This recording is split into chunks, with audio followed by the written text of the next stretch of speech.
Welcome everyone joining us around mainly Canberra, but Australia and the world to this public panel on the topic, what is capitalism and why we should be against it, hosted by the ANU chapter of the Platypus Affiliated Society.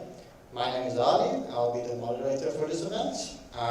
So this is actually the first ever public panel for Platypus ANU, and thank everyone for coming. The Platypus Affiliated Society, established in December 2006 in Chicago, organizes reading groups, public fora, research, and journalism focused on problems and tasks inherited from the old left, 1920s, 30s, new left, 1960s, 70s, and post-political left of the 1980s and 90s, for the possibilities of emancipatory politics today. You can learn more about our activities on Facebook and Instagram through Platypus ANU, or by visiting our website www.platypus1917.org. We also have a podcast titled Shit Platypus Says, which can be streamed on SoundCloud, and a monthly international Platypus review, which is just feel free to take any you want. The panel topic for today is what is capitalism and why we should be against it. And the panelists have been asked to respond to the following prompt. The present is characterized by a political and economic crisis of the global neoliberal order, which are all explained by the differing interpretations of the cause of this crisis, capitalism. If we are to interpret capitalism, understand how it functions and consequences, we must also know how to change it. Therefore, we ask the panelists to consider the following questions. What is capitalism? Is capitalism contradictory? If so, what is this contradiction?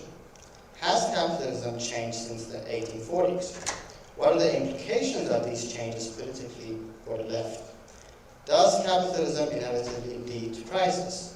How does the crisis express itself today? What would the class struggle look today, and how does the left relate to this? What is the role of the left regarding capitalism, and is there a future beyond capitalism? Our format is simple.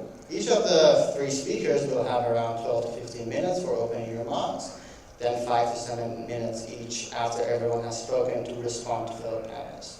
We would encourage all panelists to ask questions from each other's remarks. Finally, we will have around an hour or so of Q&A. If time permits, we'll also take questions from the online audience. For Q&A, I hope to only call on questions. If the audience has more of a comment, then I encourage you to work it into a short piece of writing and submit it to the Platypus review. So our speakers for today are, I believe we have also got an Humphrey. But starting from my left, we have Anthony Hayes. Anthony Hayes is a writer and independent scholar based in Canberra. Over the past 4 decades, he has dabbled in far-left politics, poetry, punk rock, and surrealism. He completed a PhD thesis in philosophy at the Australian National University in 2017, and currently blogs at Sense of Science. Will be joining us soon, Humphrey McQueen, will be sitting in the middle. If you want, you can sit up there. Okay, then we'll have second, Bruin Christenson. Bruin is a former member of the original Communist Party of Australia, joining it as a high school student in the 1970s out of interest in the New Left, particularly Marcuse and Gramsci, and in Eurocommunism. He is now working on a second doctorate at the UNSW on a mind-numbing topic in analytical philosophy. Really? As this will soon be finished, he will soon be able to atone by turning to investigate the Marxist concept of a critique of political economy. This, he hopes, will contribute to a revitalization of the real left, in opposition not just to so-called neoliberalism, but also the merely cultural and pseudo-leftism of identity politics. Finally, joining us on the far left is Humphrey McQueen. Humphrey McQueen is a Marxist dinosaur, many of whose writings from across almost 60 years are accessible on www.servicevalue.org. He's finishing Can Robots Dream of Becoming Time Poor? What Future for Labels? Labor Times, and Praise Marx and Plastic Ammunition, a battery of Marxist missiles. The event will conclude in around 2 hours to 2 hours and a half, at which point we'll be going to the pub, hopefully, for everyone joining us for a bit of dinner. With that, I hand it over to Anthony, who will start.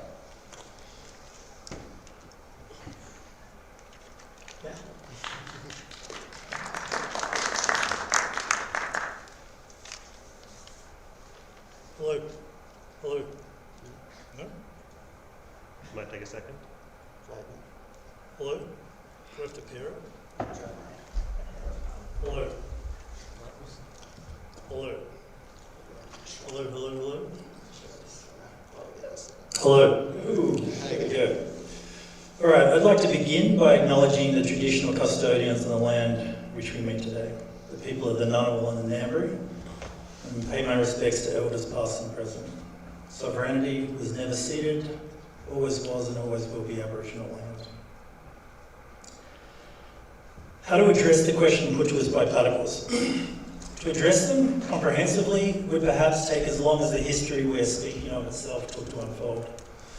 The history of the left, howsoever one defines such a beast, is a tale, or rather tales, of the heights and utter depths of popular movements of workers, peasants and others over the last 200 years, in their attempts to once and for all throw off their alienated antagonists, capitalism and the state.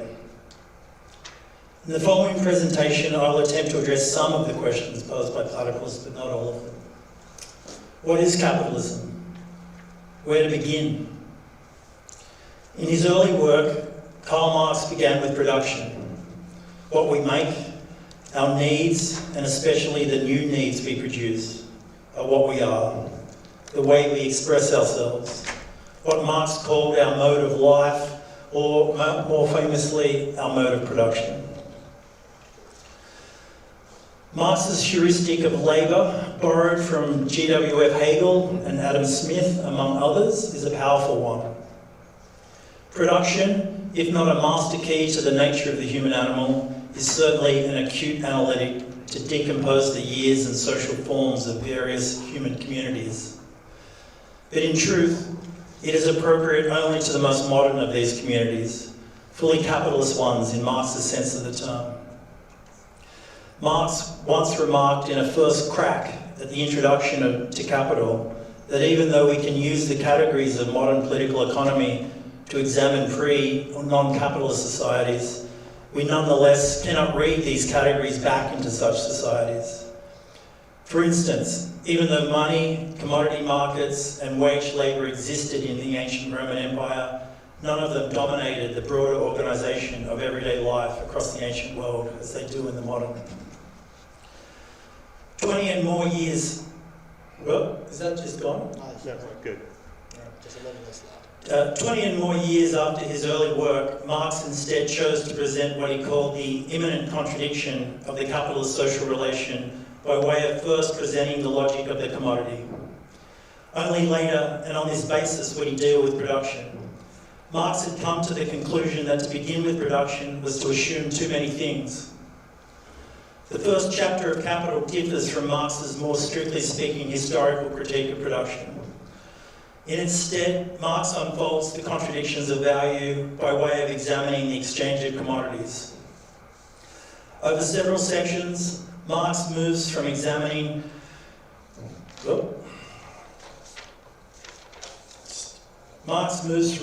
what appears to be a type of barter relationship in which two ideal commodities exchange for an equivalent value, to full-blown capitalist exchange relations mediated by the money form of value. But what is this value, and how is it practically established? Most Marxists understand this as, in part, Marx's argument for labour being the essence of the human animal. That is, for the immanence of labour, labour power and labour time as measures of all human activity. In this reading, value is not just congealed labour time of the worker and workers that produce the commodity. It is the trans-historical truth of all human activity, no matter whether by a hunter-gatherer or a computer systems engineer.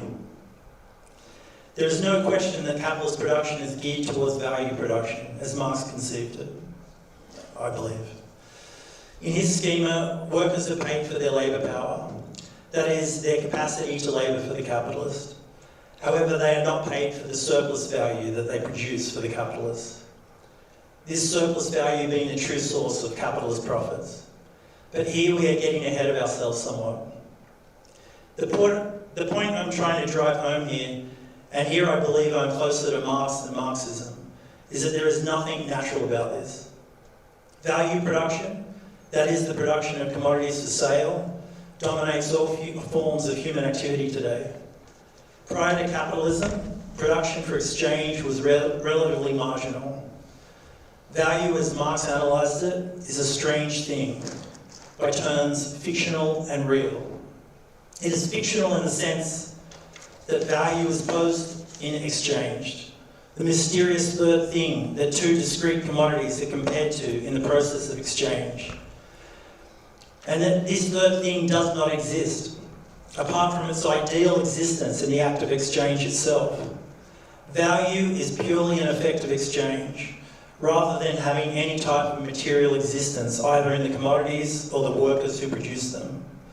Nonetheless, this fiction has been the basis for the wholesale reorganisation of human existence. In this sense, Marx did not put forward a labour theory of value in Capital, but rather criticised the capitalist labour theory of value, which makes of labour, or at least labour time, the measure of all human activity. For Marx, labour, or at least labour as it appears in fully modern capitalist societies, is no more the human essence than consciousness is. Rather, all activity, productive or otherwise, has been reshaped by the imperatives of the capitalist market and exchange value. Here we begin to understand why Marx began with the commodity and value rather than production in capital. Here is the imminent contradiction of capital, as he called it. Not what is called the primitive accumulation or the original accumulation, in which Marx gives account of the way peasants and workers in early modern Europe were transformed into wage labourers by the long-fought struggle by capitalists to strip them of control over the means of production. Nor the consequent class struggle of wage labour and capital, but rather the frankly metaphysical logic of value and exchange. Which is not to say that class struggle or capitalist private property and ownership of the means of production are not contradictory. Rather, it is to argue that these are symptomatic of the imminent contradiction of value, of exchange value and use. Apologies if any of this of the foregoing is unclear or not properly explained or unpacked. Given the time restrictions, I know I am trying to cover way too much ground, so if all of this sounds too abstract or arcane, perhaps we can deal with some of it in the discussion. Firstly, I'm trying to establish the final position from which Marx attempted to criticise capitalism. But secondly, and this will become clearer in the following, I'm trying to draw out the importance of the imaginary, both for capital and any opposition to it. Capitalism is sort of a realised utopia. Contrary to those who believe all we need to do is wrestle the control of production from capitalists and the state, Marx is drawing attention to the profound reconfiguration of everyday life carried out on the basis of the social fiction of value. Production was not just taken over by capital, it was utterly transformed by the production of value. And so the only way we can truly succeed against such a realised utopia is to reclaim and reinvent the utopian moment of revolutionary contestation. Indeed, I believe it holds important clues as to why Marxism, as opposed to Marx, is not only an exhaustive problematic, but was perhaps already inadequate from the outset. Of course, to say that Marxism is problematic, or perhaps worse, that it is dead, is not the same thing as saying that capitalism is alive and well. Far from it. And perhaps more importantly, all things considered, it is not the same as saying that the ideas and practice of Karl Marx are now redundant or of merely historical interest. Marx did more than most to understand this historical moment we find ourselves caught within. Indeed, Marx's critical theorisation of the capitalist mode of production and his account of how it came to dominate first European societies, then the entire world over the course of the 19th century, is not merely foundational in the critical apprehension of the modern and so-called postmodern worlds. Indeed, the historical contradictions that Marx identified and analysed not only remain with us, but are even more acute than when he first diagnosed them. Capital and wage labour, value, use value and exchange. the domination of the living by the dead hand of their production and alienated activity. Unlike in Marx's day, wage labour and capital accumulation have come to dominate every nook and cranny of our planet, from the depths of the ocean blue to the outer reaches of the atmosphere, and even beyond. In Marx's day, there were more peasants than proletarians, whereas today we most definitely live in a proletarian era, a highly urbanised world in which more than half of the world's vast 8 billion souls live in cities and scrabble for work and commodities.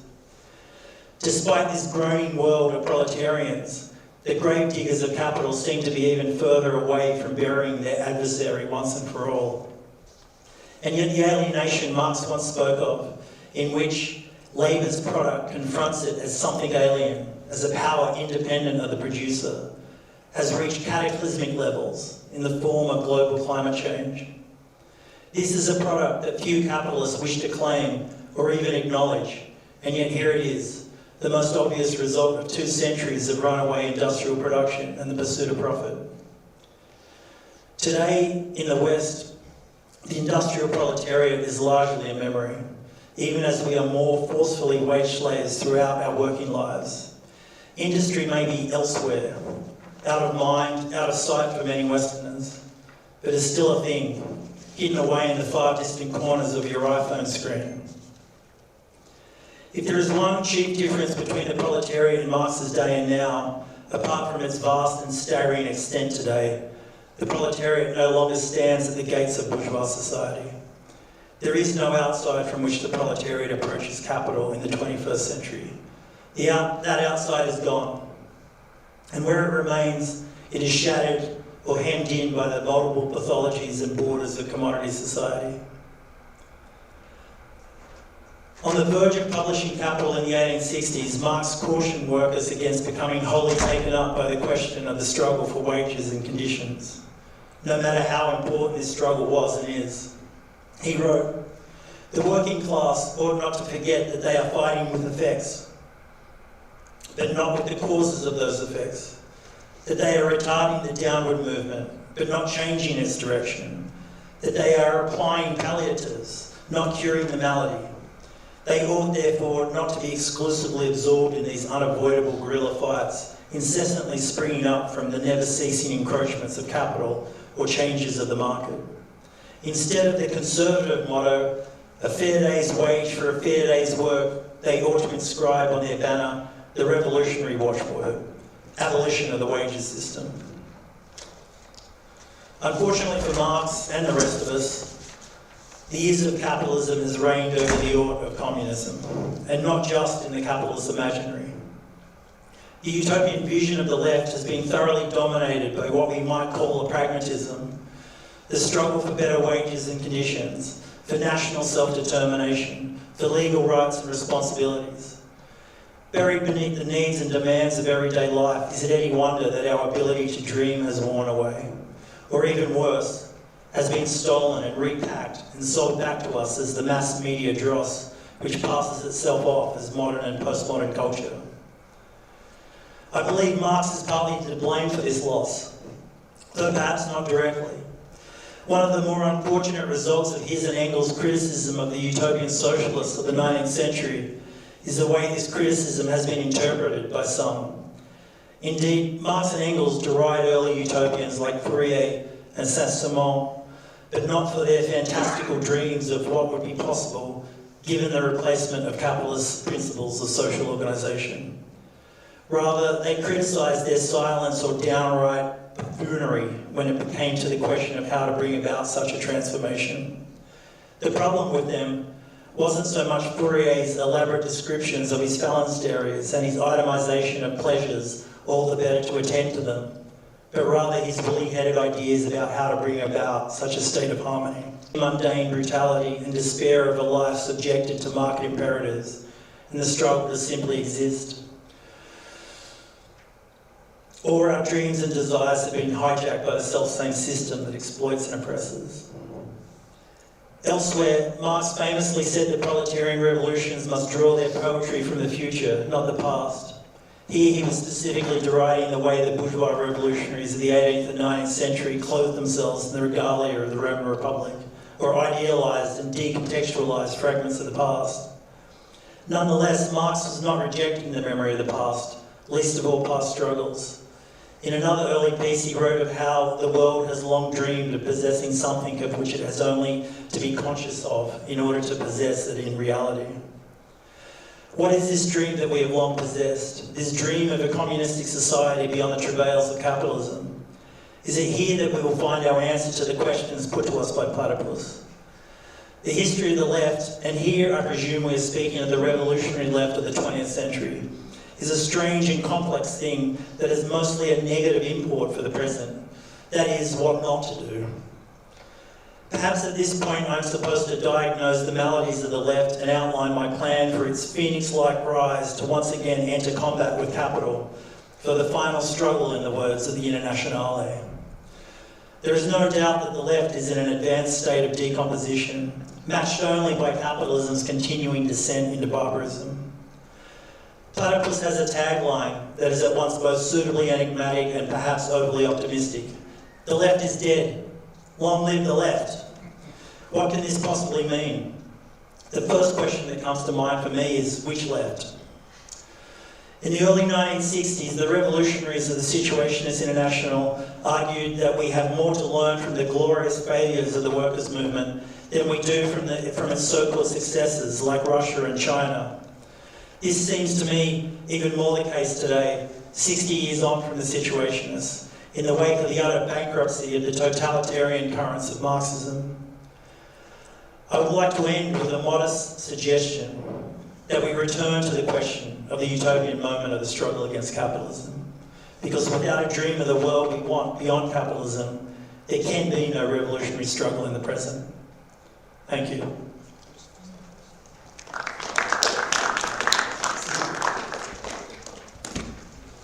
Did you need the pipe? Good.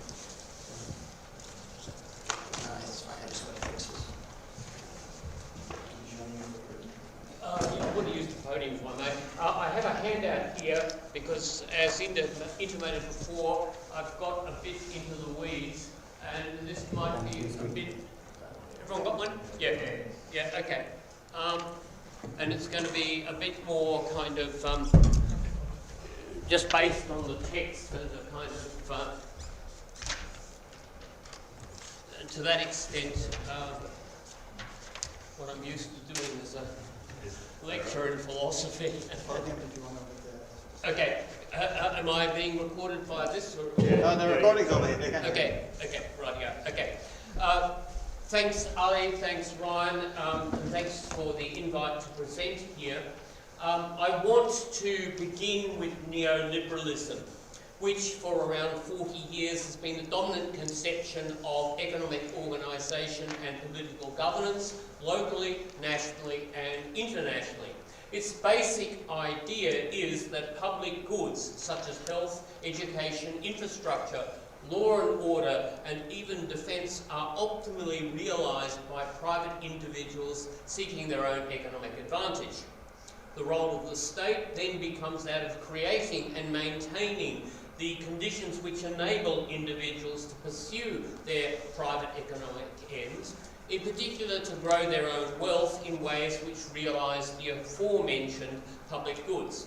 Now, lately the failure of this conception has become clear. Everywhere, public goods have eroded, inequality has risen, economies have been de-industrialised and financialised, and effective governance locally, nationally and internationally has been undermined.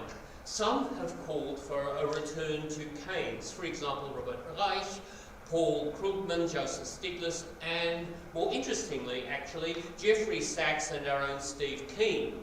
Against this, I want to argue that we need a return to Marx, because neoliberalism is not just capitalism unleashed, as if it could be put back on the leash. It is rather that towards which capitalism ineluctably tends. Now, in Capital, Marx uses the formula, and here you really will need to follow the handout, uses the formula CMC to symbolise the economic exchange relation. Economic Act A possesses some object or activity which is A commodity, C, something one can either sell or buy. A sells the commodity C to some economic actor B for a certain sum of money M, so as to be able to use M to buy some further commodity C. Later, Marx turns this formula on the head in order to symbolise a more sophisticated kind of exchange. MC, M prime.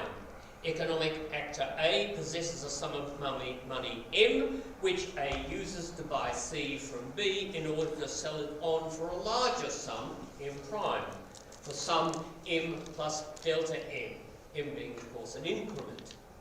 Thereby, A realises the character of money as something one can grow, and I believe when money has this character, that is to say, when it is embedded in an inherently social, hence normatively and institutionally governed framework whose purpose is to enable augmentation of money through exchange, it has the character of capital.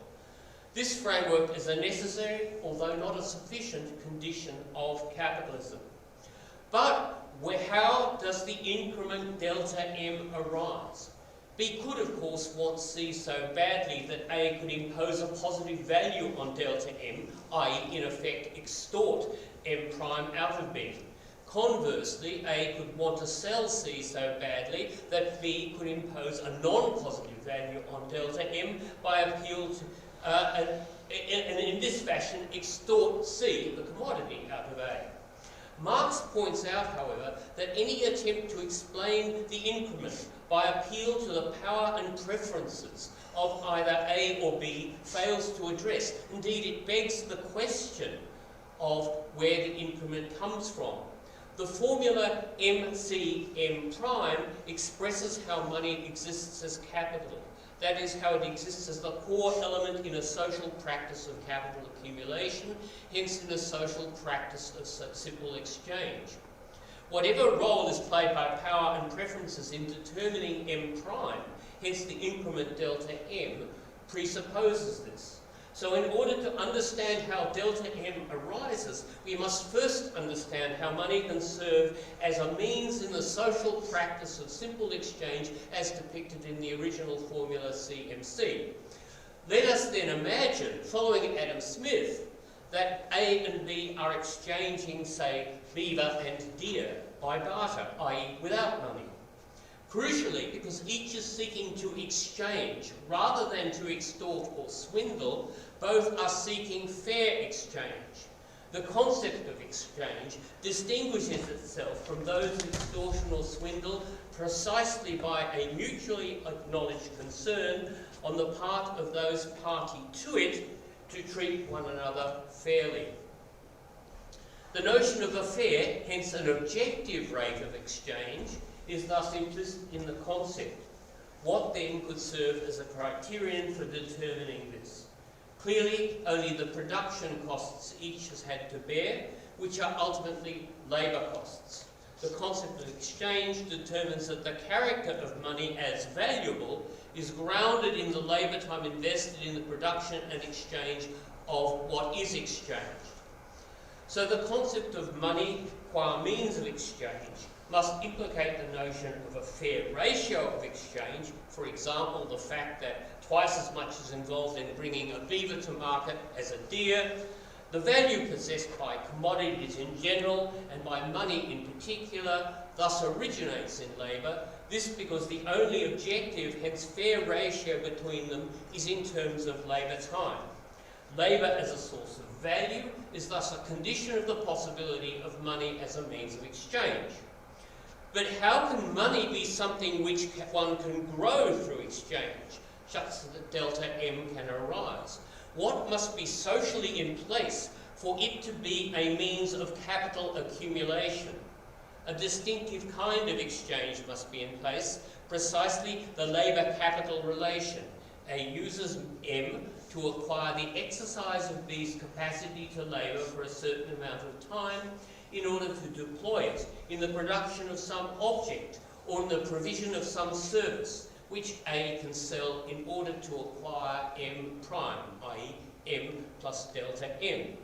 Crucially, this goal of capital accumulation introduces a tension between the concepts of simple exchange and of capital accumulation itself, a tension which explains where the increment delta M comes from, hence how capital accumulation and money as capital are possible. In simple exchange, the value A receives as M equals the value B receives as C. So when A buys B's exercise of labour power for the sake of capital accumulation, the increment delta M can't derive from this exercise itself, insofar as the exchange conforms to the concept of simple exchange. Such conformity requires, after all, that the value A receives as the exercise of B's labour power equals the value B receives as M, no more, no less. In principle, of course, the increment could derive from some contribution A makes either to the production or to the sale of the object B produces or of the service B delivers. Marx himself observes that, quote, the time required for effecting sale is added to production time, unquote.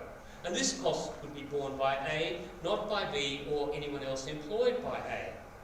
What, however, if the relation MC-M' is implemented socially and institutionally in such a way that A does not contribute any labour at all, either to production or subsequent sale, that is, contributes only M to the realisation of the labour-capital relation contained within it? In this case, A does not labour alongside B, as plumbers might labour alongside the apprentices they employ. So in this case, the only possible source for delta M is B's labour time itself. In entering into this labour-capital relation with A, B accedes to working longer or harder to produce value exceeding M, to produce value corresponding to M plus delta M. Thus, when A acts simply as an investor in the acquisition of the exercise of B's labour power for a certain length of time, the labour-capital relation can't conform to the concept of simple exchange. And this is a contradiction in how the labour-capital relation is implemented, a contradiction between the concept of exchange and the reality thereof. We may define this labour-capital relation as distinctively capitalist. So in this Hegelian sense, capitalism is contradictory. Moreover, formally at least, it is unjust. A and B are now exchanging unfairly, since A is now extracting surplus, or, as Marx more aptly describes it, excess value from B, Mehrwert, which is better translated, I think, as excess value. Marx is, however, not concerned to reprove the capitalist labour-capital relation, either because it contradicts the concept of exchange or because it is unfair. Nor is he concerned, at least not primarily, to argue that because it extracts surplus value, the relation must immiserate or alienate B. His concern is rather to generate the initial premise for an argument that capitalism, because it contradictorily implements the labour-capital relation, is chronically unstable, hence crisis-prone. How might this be so? One glimpses how this might be so once one appreciates the affinity displayed by Marx's account of capitalist capital accumulation to accounts such as one finds precisely in Adam Smith of rentier economies, in which A extracts rent from B, that is to say acquires value from B, simply by owning. In particular, Marx's account of the capitalist labour-capital relation intimates that capital accumulation containing it constitutes a totality of social practices and institutions organised around sucking value out of production and exchange, hence ultimately labour. Simply, however, in order to remain value, what is sucked out must be ploughed back, reinvested, once again with increment. So, capitalism must constantly grow, always at the risk of asset inflation and or speculative bubble, followed by collapse. Now, I can't explore the mechanics of the tendency to crisis further, so I will end with some remarks about the inherently expansive character of capitalism, which take us back to what I began with, namely neoliberalism. This expansive character is not simply quantitative, it is qualitative. Initially, capital accumulation is straightforwardly mercantile. A uses M to buy already produced objects or services in order to sell them for M prime. But it expands historically beyond this mercantile phase to incorporate production. A enters into a labour capital relation with its former suppliers, becoming thereby itself producer, at least in a legal, if not necessarily a physical sense, of what is sold for the sake of M prime. The production of objects, the provision of services, hence the labour capital relation itself, have become incorporated into the practice of capital accumulation, thereby rendering them, hence capital accumulation itself, capitalist. This is first manufacturing, then, with the emergence of steam power, industrial capitalism. Eventually, however, the objects, activities, and in particular the organisations through which industrially capitalist capital accumulation is implemented, the plantations, the mines, the trading companies, the factories, the railways, etc., themselves become targets of capitalist capital accumulation. This occurs with the emergence of the various forms of commodity and capital market, wool exchanges, metal exchanges, stock exchanges, etc. And it leads in turn to contemporary bond, securities and derivative markets and to currency markets. Industrial capitalism has become financialised in the sense that the very practices of capitalist capital accumulation themselves become targets for it, i.e. instances of C. Symptomatic of this is the way financial institutions move to centre stage as they acquire the role of mobilising investment and investors. Capitalism may therefore be defined as any historically given implementation of the formula MC M prime, which incorporates the labour capital relation in capitalist fashion, that is, as extraction of surplus value, hence the acquisition of value solely through investment. The capitalist doesn't do anything, though they invest it. A, in my story, doesn't do anything. Capital accumulation of this kind ceaselessly renders ever more objects and activities forms of C for the sake of M prime. As such, it constitutes the ongoing financialisation of everything and anything, which is precisely the essence of neoliberalism. My conclusion is, therefore, neoliberalism is not to be contained as its neo-Keynesian critics believe, since truly containing it would amount to the abolition of capitalism. Thank you.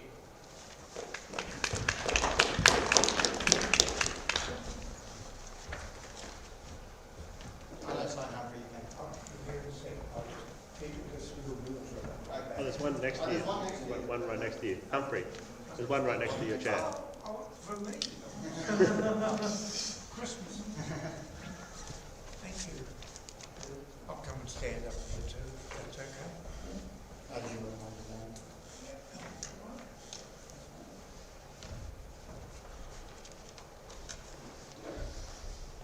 You use this one to get better.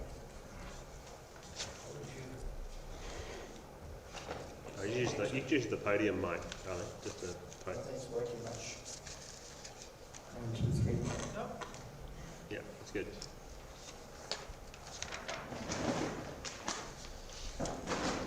I lectured here for 3 years without a microphone, but then this was the days before everything had to be recorded and passed on to the National Security Agency. When I was a schoolboy, we used to write JMJ in the top right-hand corner of our every page we opened. The JMJ for you Cumberthumpians is Jesus, Mary and Joseph. But we were told not to do this in public exams in case a Freemason was correcting the papers. They marked us down because we were papists. I've come to fear that a lot of the acknowledgement of indigenous populations and First Peoples has become as ritualised as the J&J at the top of our exercise books. I can remember only one occasion in which I felt I was actually being invited to country. And that was at a protest in Darwin, where three of the women from the Muckagy camp were there with the Maritime Union, asking us to come down and lie on the road outside their tribal lands if the government tried to send in nuclear waste. Now that's what I call a welcome to struggle. That's a welcome to country. A bit over 50 years ago now, as a result of flow on from a lecture in this very space, some other students produced this book, Black Resistance. It's a series of chapters about how Aborigines fought to hold on to their land in the way in which the Palestinians are doing so again today. They were not koalas sitting up gum trees waiting for the unsettlers to take potshots at them. They fought by whatever means was most appropriate at the time and in their place. And it's that resistance, it's that struggle that we should honour, and not just treating them as passive victims of the massacres that were also inflicted upon them. The book, of course, is no longer in print, but it is up on the surplus value site and with some other materials, and we can pass that on to Ali and you can send it around to everybody. There are probably copies in the library. The libraries have been throwing books out at a great rate, so perhaps not. Well, capitalism is many things, but I only want to talk about one tonight, and that is the thing that it has to be is the exploitation of labour. If it's not that, then it can't exist. However, chattel slavery and feudalism are also systems of the exploitation of labour. So the question we face is, how do we distinguish the capitalist mode of exploitation from the chattel slavery and the serfdom? Well, it's because under capitalism we have been compelled to be free to sell our labour power to the capitalists. Now there's a nice contradiction. How are we compelled to be free? Well, in a way I was thinking it fits in with why this group is called after the Platypus. Because as you know, Engels, as a young man, thought that, as many people did, that the platypus was a fraud. And then, of course, evolution took over and natural selection. And before he died, he wrote to a friend and said, I've had to apologise to the Australian paradox because we've got this thing that is two things at once that it can't be. It lays eggs and yet it's a mammal because it's in process. It's two things at the one time, not frozen, but because one is moving into the other. And this goes a long way to explain how capitalism works as well, how the rest of the world works, that everything is in a process of change, including the rate of change. So we have this thing, how did we get to be compelled to be free? Well, by force. In previous centuries, people who had the means of self-sufficiency had it forcibly taken from them by one means or another. So that's the first bit. Today, that's no longer immediate for wage slaves in this society. However, standing behind the capitalist always is the power of the state. And if you break out of this, you go on strike, you do something else. In South Korea, the standard understanding is that part of the job description for being a union official is 12 months in jail. That is normal practice for the whole system, but it operates differently in each of the different places. So what we can say about the state is that it organises capital and disorganises labour. It is not, as my anarchist friends would tell me, not our friend. Now, we're compelled to be free to sell. What are we selling?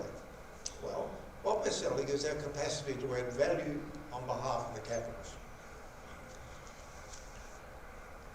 We're reproducing the values that have gone into our labour power, our capacity to add value, but we're doing more than that.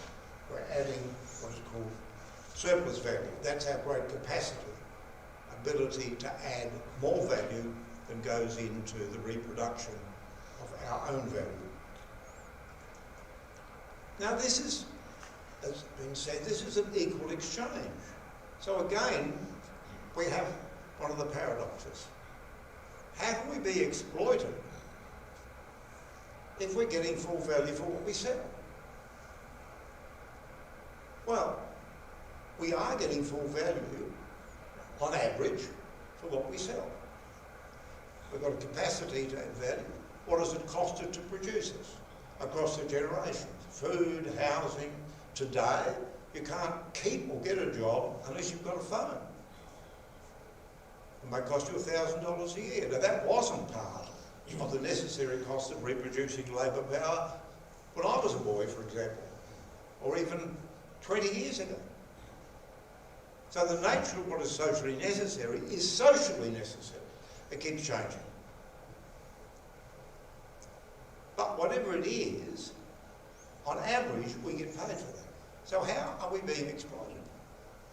We're being exploited because the bit between what we get paid for the thing we sell and what we produce, our capacity to add more value, this is our surplus value. This is how we're exploited. That's where exploitation is. It's not a swear word. It's an economic, scientific category to say that we are being exploited. Now, I had an old comrade in Queensland who'd been an industrial butcher all his life. And Jim used to say, if you think there's a fair day's pay under capitalism, you don't understand the first thing. And if I want to leave you with anything this evening, I want to leave you with that absolute certainty there can be, on average, no such thing as a fair day's pay under the capitalist system. Despite what the ACTU keep telling you, what the ALP want to keep telling you, there can't be a fair day's pay, because if you got fair pay for everything you produced, there would be no capitalism. If you got all the value you produced, what it cost you and the extra, they'd starve. Whereas it is, if we don't sell, if we're compelled to sell, and if we don't do that, we're the ones who starve. So that's the one thing that I have time for to be able to get across to you this evening. There's more of it and some more detail in the little book that I did on Karl Marx's Capital. But it's still Marxism 101. A long, long way to go beyond that and what I'm going to be able to say this evening. So what I want to do this evening is not to convert you or to convince you, but to set you thinking about these things outside the supersaturated solution of bourgeois bullshit that you get fed by schools of business in universities. Now, I have to deal with two wrong thoughts, though. Wrong thinking on two issues. First is, it's often said that Marx thought that all value came from human labour. He didn't. He said the opposite. He said, if you think that, you have not got out of kindergarten. Human labour has to be applied to the wealth of the natural world. The capitalists plunder both human labour and the wealth of nature. They can't do one without the other. So for the Greenies who worry that Marx is just thinking, oh, it's only human labour that's being exploited, he says precisely the opposite over and over and over. And the other thing that is often accused, a lot of radical feminists think that when he talks about productive labour, he's only talking about paid work. And he is. But what does he mean by productive labour? It means that you're producing surplus value, that you're being exploited. As he said, to be a productive worker is a misfortune. So that if you want the notion that, give me the example, if someone goes out to work and they cook a lot of meals, they get paid for that. The surplus value they produce in producing the meals, that's productive labour, because they produce the surplus value. They come home, they do exactly the same thing, but they don't produce surplus value. So it's unproductive labour within the economic categories. It's not a moral question, it's not an aesthetic question. If you make the weapons that are killing the Palestinians today, that's productive labour. Could you add surplus value?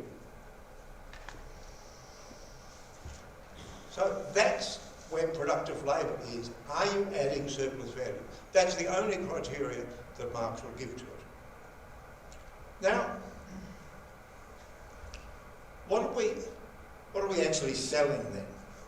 Well, we're selling time units of our labour now, of our capacity to add value. We're not selling ourselves as chattel slaves or so on. We're not selling our labour in total. It's time units that we sell. Now, there's a very frequent oversimplification as a way of trying to introduce this idea to people. And that is that you produce the necessary value to compensate for your wage before lunch, and you add surplus value after lunch. So if you're trying to explain to people, first up, how it is that they're exploited even though they're getting the full value of what they sell, that's a very common way of doing it, and it's understandable. I haven't thought of a better way of introducing it. It's just wrong in a capitalist system, because it is social labour that produces things. Think of the 3,000 components in your phone. That is social labour. It's not somebody going to work and making the phone. It just doesn't work like that anymore. The capitalist system doesn't and has never been able to function like that. So it's social labour. So what we've got to think about is not the individual labourer divided up in the course of a day of 6 hours or 10 hours or something. We've got to think of it in terms of social labour. And that's what that takes you a bit beyond Marxism 101. But that's what we've got to do. Now what's it for? What's the exploitation for? Well, it's not for profit. Profit before people is a wonderful piece of alliteration. It just misses the point. The capitalist system functions so that we're exploited, produce surplus value, which is in the commodities that we make. Then those commodities have to be sold so that the surplus value in them can be realised as a profit. But not for its own sake. Not so that you can live it up in a luxurious life. Not so you can hoard it under your bed. But, as Marx says, accumulate, accumulate. That is Moses and the prophets. It's for accumulation. But why do we want accumulation? To expand. Why do we have to expand? Because of the competitor. If we don't, someone else will come along and steal our market, do a better job at it than we're able to do. So it's that process again. exploitation, surplus value, profit, accumulation, expansion, and the circuit goes round again. You can't deal with any one of them without taking in all the others at the same time. So, to go back to where we started in a sense, I want to stress that exploitation is not a swindle. We do, on average, get the full value of the thing we're selling. However, there is swindles all the way through the system. Wage theft, time theft. The capitalists swindle each other, they swindle their customers, they swindle the taxman. If swindling is universal, why is it not part of the system? Well, it is, but in a different way. Each of the capitalists has to try to accumulate as much of the profit as they can. So in the market, when they get to that point, that's when they start to swindle. The swindle comes in somewhere there in the market. But you get exploitation and swindles. Now you can be exploited and swindled as a worker, of course, as we well know. You can get less than it costs you to reproduce your labour power. Time theft is probably one of the biggest questions today of how people are swindled as well as exploited. That we're not paid for all the labour power that we're going along there to provide. Now, one more thing. The constant talk lately about modern slavery.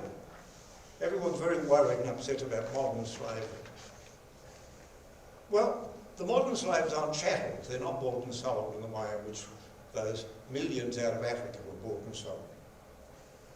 There are about 40 to 60 million so-called modern slaves. There are, however, 4 to 6 billion wage slaves. When did you see the word wage slave in the Canberra Times? Any other discussion? Not allowed to say wage slave. In fact, I think part of the talk about modern slavery is to distract our attention from the fact of wage slavery, which is the universal condition. And Andrew Forrest, of course, with his tax-deductible philanthropy, where does he get the money to be the philanthropist from? Out of his wage slaves. In Perth, in the Pilbara, and because of the system of exchange, out of those who are working, very often under conditions like modern slavery, in Chinese iron and steel plants. That's where he gets the money from to do that. He can pretend to be against modern slavery. He can afford to be that because he's exploiting wage slaves. If he couldn't do that, he wouldn't be able to do the other. Now, the conditions that relate to modern slavery are the conditions that you find throughout Volume 1 of Capital, where Marx takes all the details to deal with the conditions in the factories at the time. You read those, they're the conditions of modern slavery. Why did they end? Because workers organised and fought. That's how they ended. And that's what we have to keep managing to do. And one of the ways in which we need to do this, of course, is to, in the old slogans, to agitate, educate and organise. And we've got to learn how to do that again properly, and there's quite a bit of that in Peter's booklet about educating the educated. So I suppose what we've all been saying in a way, I'm sorry I've gone on longer than I'd hoped to, that as Marx says, the emancipation of the working classes must be conquered by the working class themselves. Thank you.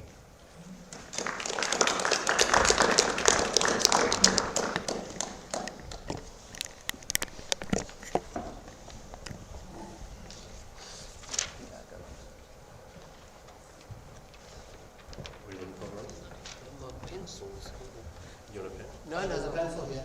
Oh, that's it. There it is. Thank you. 1, 2, 3. There you go.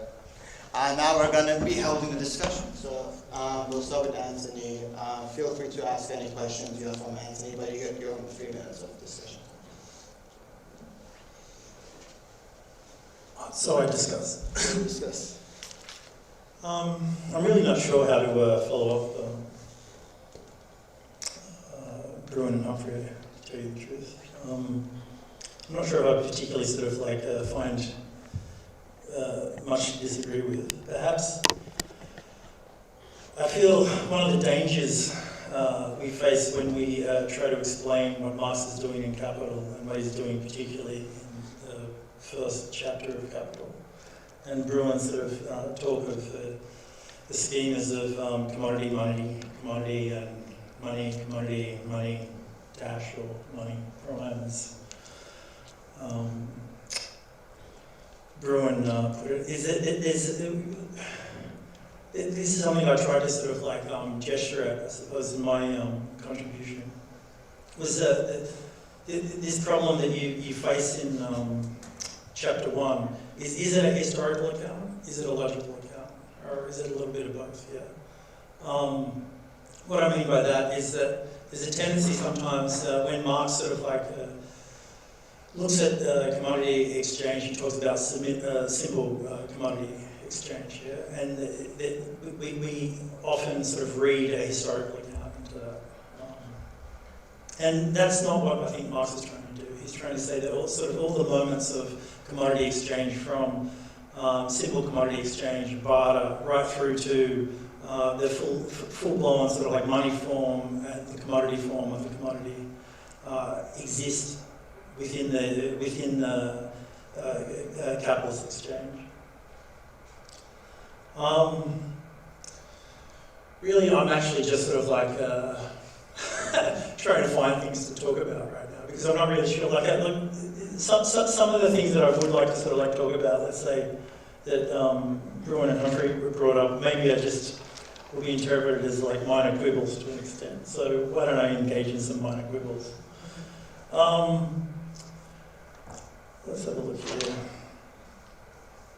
Can I ask a question? Sure, please. There's a dedicated Q&A time. Yeah, okay. After discussion. Humphrey talked about sort of,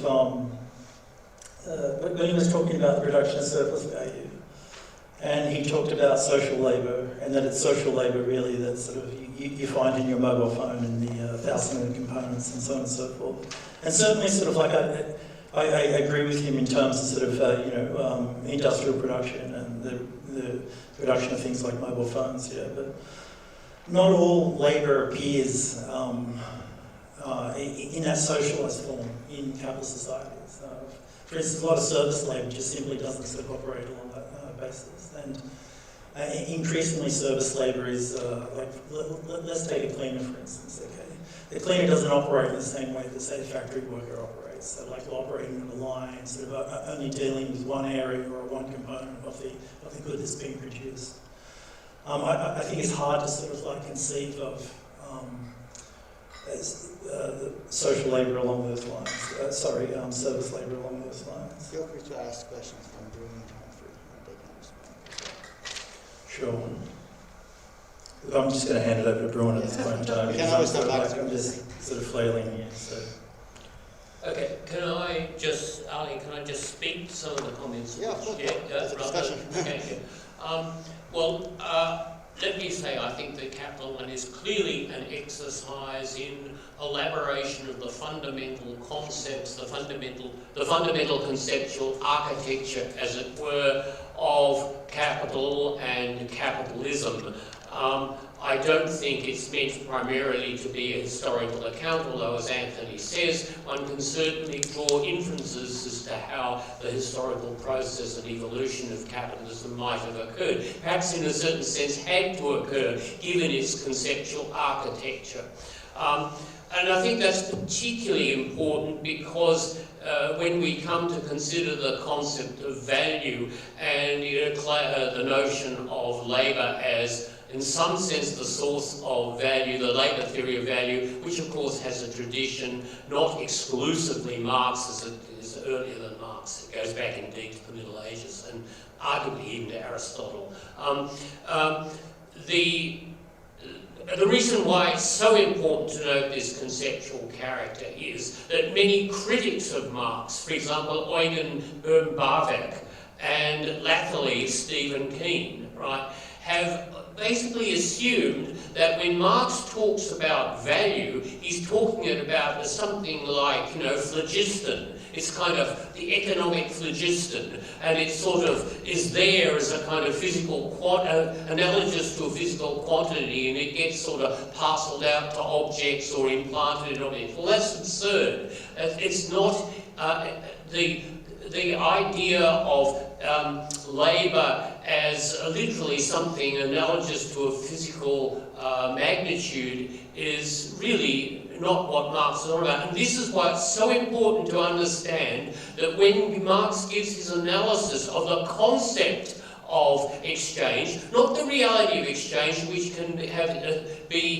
diverge in all sorts of ways from the concept. When he's looking at the concept of exchange, he's looking at what's built into that concept, and this is where I have argued, and I have encountered criticisms from some Marxists who regard me as being very bourgeois at this point. Built into this concept are normative, moral, dare I say it, Anthony, even Kantian notions, right? Marx is a post-Kantian philosopher. And the significance of this is that once one appreciates these normative elements in it, one sees the legitimacy of Marx's call for an objective criterion of exchange. And then he adverts, coming from that normative understanding of the concept of exchange, to the idea, well, what is there out there in the world which, in these imagined situations, and they are thought experiments, it must be remembered, these are thought experiments, what out there in the world could serve as a way of criterializing this idea that exchange has to be somehow fair. And that's what the role of the concept of labour and labour time does. And it does so because it is motivated by this genuine post-Kantian concern for or conception of the economic actor engaged in exchange as one which is recognised in Hegel's sense by the other, and therefore subject to the kinds of things which, Immanuel Kant called the moral law, right? That's what leads them to, as it were, advert to labour time, right? That's really crucial to understand, it seems to me. And then one can respond to people like Steve Keen, who says, well, I don't understand why Marx says that machines, which in principle can do the very same labour tasks as human beings, can't similarly create labour value as humans do. Right? We know, of course, that according to Marx, the machines don't create value. The value in them gets, as it were, parcelled up and over time distributed into the products created by the machines, right? Well, Keynes says, hey, well, why can't machines create value just as humans do? Well, you can see what he's doing. He's misunderstanding the notion of value as some kind of physical magnitude. And then, of course, it makes sense to ask, well, why can't the machines create it just as well as the human beings? Well, the reason is simple. The response to this is simple. It's not a physical magnitude in that sense. The labour theory of value is not sort of some part of an economic physics. It's the reason why humans create labour and not machines, even though they do exactly the same things, is because the humans are self-conscious subjects which recognise one another in this Hegelian and indeed Kantian sense in the exchange relation. So that's the point I wanted to make there. A point I wanted to make about some. Can I go on? Or is this? I want to make a point about the idea of value as a social fiction, because I think there's something right and there's something very seriously wrong in that. But I'll come back to that. Before that, sorry, Anthony, did you want to quickly just respond? No. No, you want to go into it? Humphrey, if you want, you can. No, I think the three wise monkeys have talked long enough. We want to hear from the audience and all the things, the collective knowledge that you have. And so that, no, don't do that. So the only way in which, and this is what Pierre does, it should be a community of critical inquiry, not somewhere where somebody pontificates endlessly about what they know, because we all know things that the others don't know, and collectively, that's what we need to know. So, I want to hear from you. Before we go on with this trade. We're just trying to get this. Yeah. This is not what I wanted to ask before. Sorry, just before. How does war come into it? You know, great conflicts in America and Australia, and you know, all these great wars, World War II, World War. How does that fit in? Like, that, you know, why would a capitalist want to go to war and have all these machines destroyed or whatever? Well, a very simple, I mean, just a couple of sentences. Bruin, did you want to give this? To expand. To expand. But what if we lose it? It's a gamble, is it? It's just a gamble. Oh, sometimes they're compelled. Yeah. Because they're going to lose resources, they're going to lose markets, or someone else is going to get the resources or the markets, so they have to go in. But would capitalism have been possible without conquering the Americas and Australia and Africa and all these other places? Would it have existed there? It couldn't. So you can remove all the conflict between the capitalists if you had only one firm that owned everything, or one country that owned everything in the world. The Americans want that, of course, because you know, they're falling behind. So. Okay, Francis. Yeah. Just wait for the mic. The actual call won't work. You've spoken a lot about, dynamics of capitalism and all that, but you didn't really talk about what we can use that knowledge to effectively fight it. And in particular, one thing I'm curious about is I'm just going to be blunt. You're all pretty old. You've seen a lot. I think everyone has their own pet theories about why the left is stuck. My personal pet theory is I think it really is just a problem of strategy and just basic tactics. And it's when Marx was writing, the labor movement was taking names and kicking ass, and he was just coming along and trying to articulate things. You can say that about a whole bunch of other theorists anarchists, etc. They were not coming in and being hey guys, we should do this. They were looking at what existed and they were trying to basically help people figure out what to do. And I think the reason why everything is so static right now is that people don't know what to do. And so we can have these really sometimes fascinating discussions, but at the end of the day, you're well, I really hope the labor movement, revives itself. That'd be great. And I think that has seemingly been the plan for a couple of decades now, and it doesn't seem to be working. So I guess there's a question in there. It's what it's not what we should do, because you obviously have thought about that. I think it's more why are things so stuck? We have more. It's not just there are more proletarians alive than ever before. We have more left intellectuals alive than ever before, and also they're all connected. We can have, there are people potentially on this live stream who are watching from America right now. It's really late over there, but they could be watching. They could be people in Europe, Asia, etc. I have fucking friends who have activist friends in America that I really care about, and that's just the world I live in.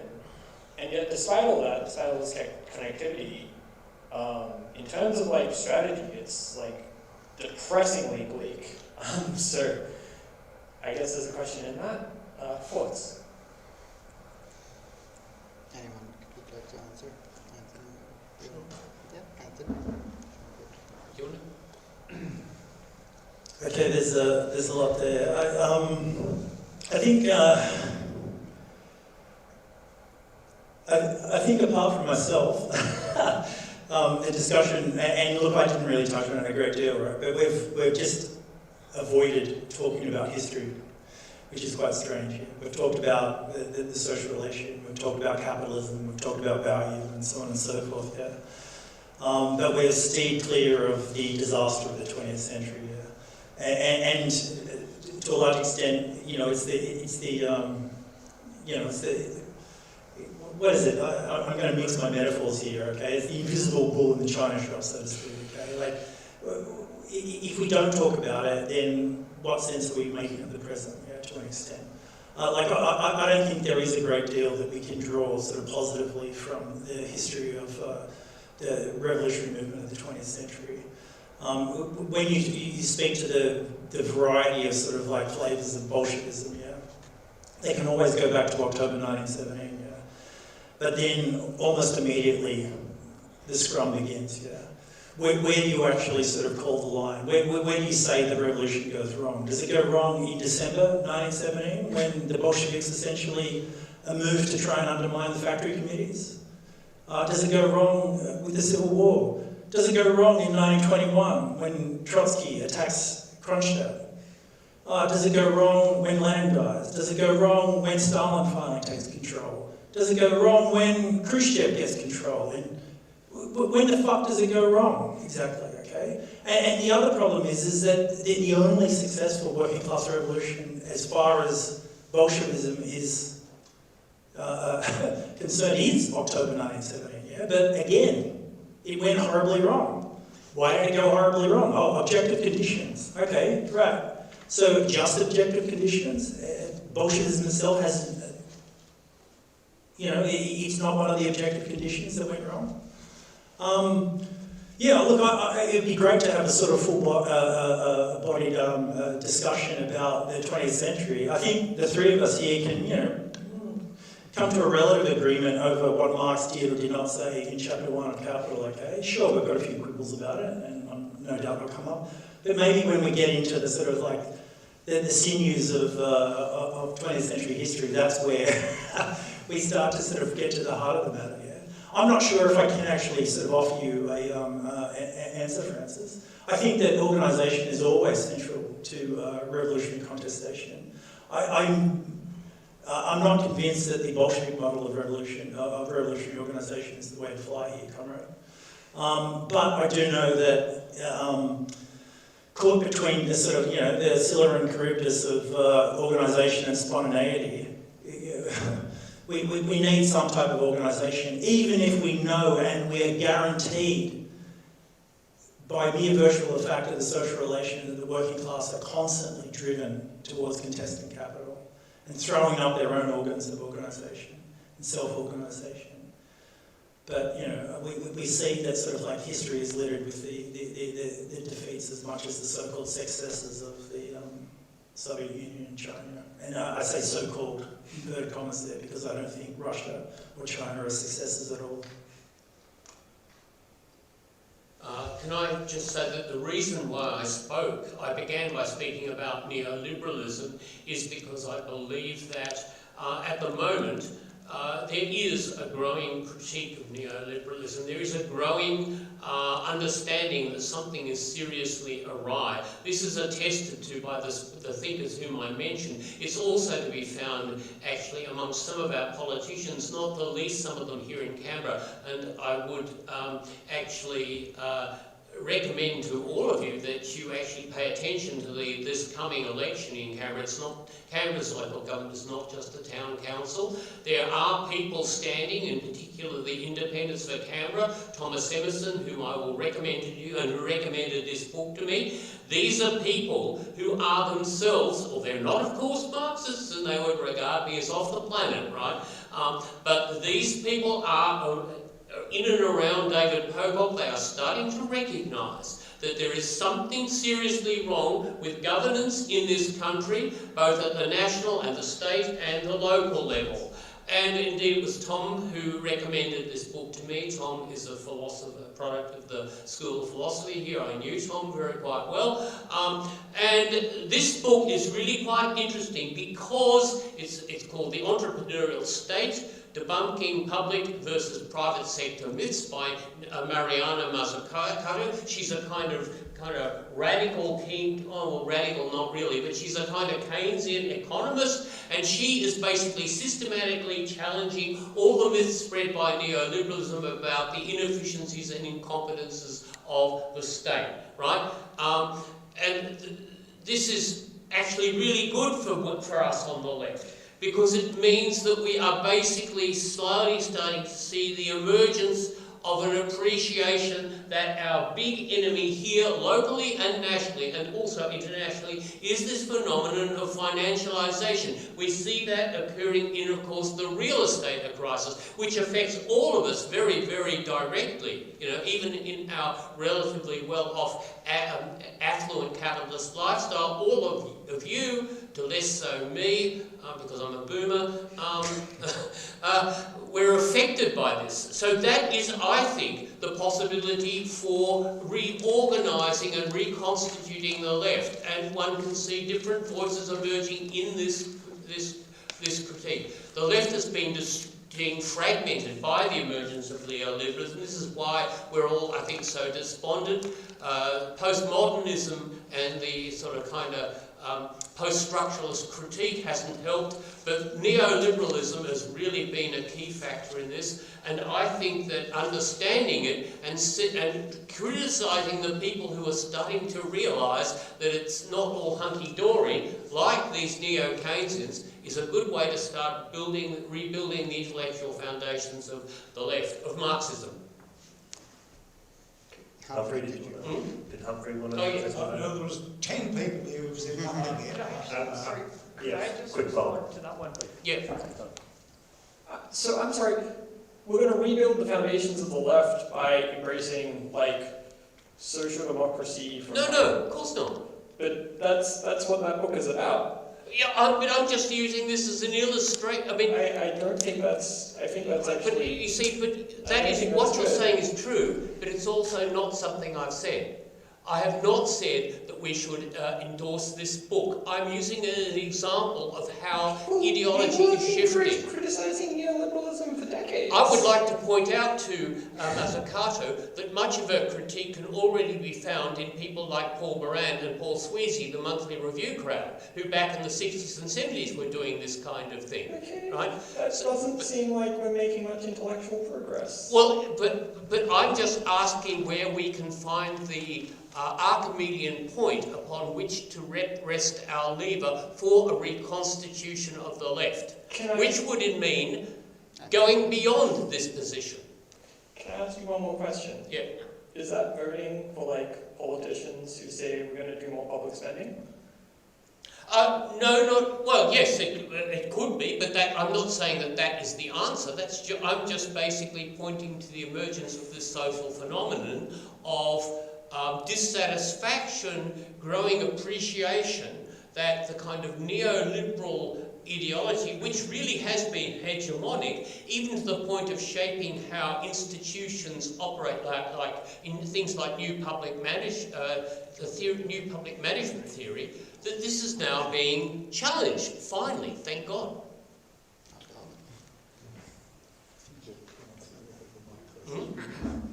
When you're speaking, have a decision. Oh, yeah, okay. So, my question is, so the name of the panel is, what is capitalism and why should we be against it? So, I just want to ask, so, does Marx's critique of capitalism have a moral sort of theory of justice character, or is it a purely descriptive, this is what will happen critique, and how do you conceptualize why we should oppose capitalism? If any of you want to. Humphrey, did you want to start? Oh, it's ferociously moral. It is. If you read moral, the anger, the cold fury that comes out when he talks about it, it is a moral system. But what he does is to say there's no point in feeling upset in this sort of way unless you understand the inner dynamics of the system. Because that, if you don't understand that, you don't know what you're up against. If you don't know what you're up against, you can't overthrow it. Bruin, Anthony. Yeah, I think it's deeply moral. I agree entirely with Humphrey, in fact, probably I would want to go ratchet the notch up a little, in that I would argue that it's not merely motivated by Marx's moral outrage at what capitalism is doing.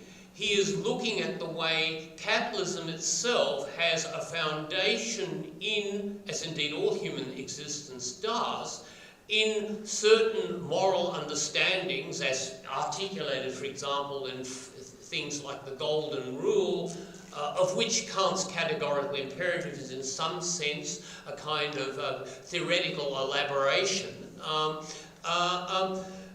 That's embedded in the very architecture of us as subjects and in our institutions. And Marx's point is, one, that capitalism implements itself in a fashion which contradicts, so it has a kind of internal contradictoriness to it, right?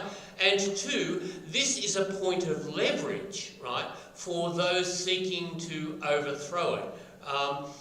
So I think there's even a stronger sense in which Marxism is, quote, moral, unquote, and ethical, a theory of justice. I like that. Rawls, yeah, Rawls.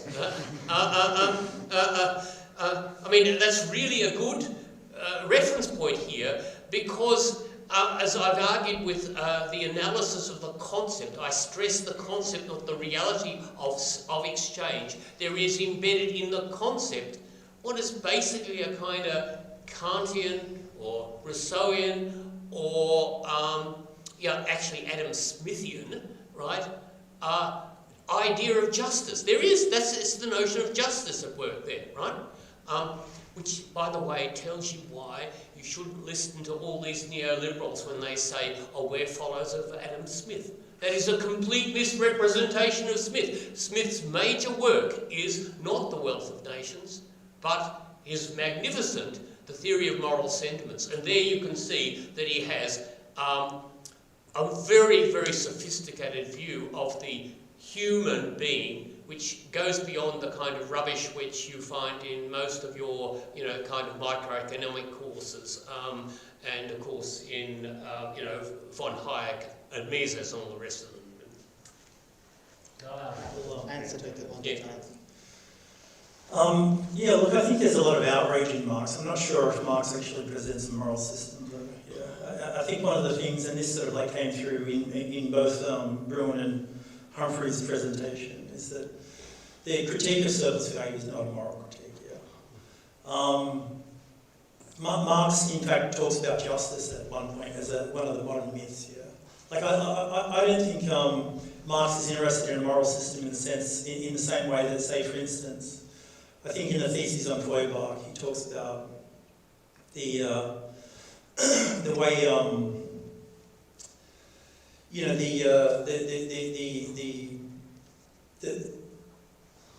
the family of the gods, let's say, the divine family, the holy family itself is a sort of a projection and a reflection of the earthly family. Yeah. And that the way to actually sort of like do away with this ultimately, and here he's arguing against Feuerbach, is that one revolutionises the earthly family. One does away with the earthly family. Yeah. Marx certainly doesn't, I think, put forward an alternate sort of moral system to any of the religious moral systems then in existence. Whether or not what Marx is doing is moral, I think, is a slightly more tricky sort of like question, and perhaps could keep us sort of like going for a while. Hi, I'm Ryan from Melbourne chapter of Platypus. Thanks for your opening statements and responses. I wanted to touch on something that Humphrey raised. He spoke a lot about the category of wage slavery, and I believe that this was a category, this term was first used mainly in the 1840s. I think it may be from a little earlier, maybe in the French Revolution, but it struck a mass chord in the 1840s as a new concept had really emerged and had taken over, that to be a wage labourer in the cities was now a category of unfreedom. It had previously been an aspiring form of freedom, and it now had turned on itself and become the kind of unfreedom that Humphrey was talking about. It seemed also that, Anthony, in your opening statements, you talked sort of about the crisis of utopianism as well, that was maybe found as something like Marx's letter to Ruger that I think you cited. Bruin raised also a lot of the categories from Marx's later works in Capital, which was sort of towards the end of his life.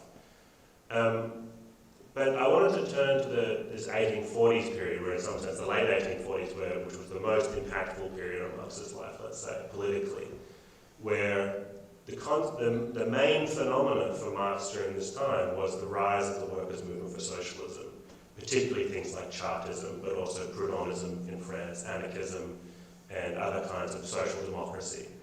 And that the phenomena of these mass political movements was for Marx sort of the starting point for his critique of capitalism. It was through critiquing the leaders of these movements, like Proudhon directly, and how they were thinking about the way in which capital, or maybe earlier property per se, for Proudhon, was not just an economic category, but it was manifesting politically. That now that these political economy was manifesting at a mass scale in a form of political crisis, of like how can France respond as a nation to the Hungry 40s?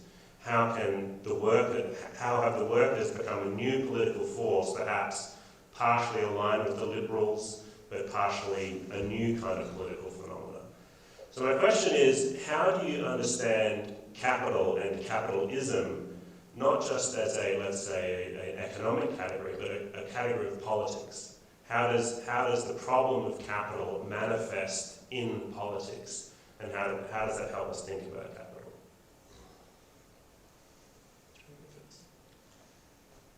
Oh, yeah, okay. Ryan, can I ask you, is this a question about how we should think about the relation of capital, the capitalists to the state, and how we should, because if we're asking what capitalism is as a kind of political force, right? We're asking, I take it, about how the state becomes, or in what sense it is, an interest, a vehicle, an instrument of capitalism. Is that what you're asking? It's certainly related, because in some sense it culminated in the 1840s in the political demand that the state build national factories in France. And so there is a question of to what extent do the workers and maybe just the third estate more broadly, what does bourgeois society start demanding of the state politically in order to address the social problem, the problem of the working masses sleeping on the streets of Paris and lining up in factory lines. So it does certainly tie into the crisis of the state, but more as a political phenomenon rather than just a subjective political phenomenon rather than sort of an objective political phenomenon like the state.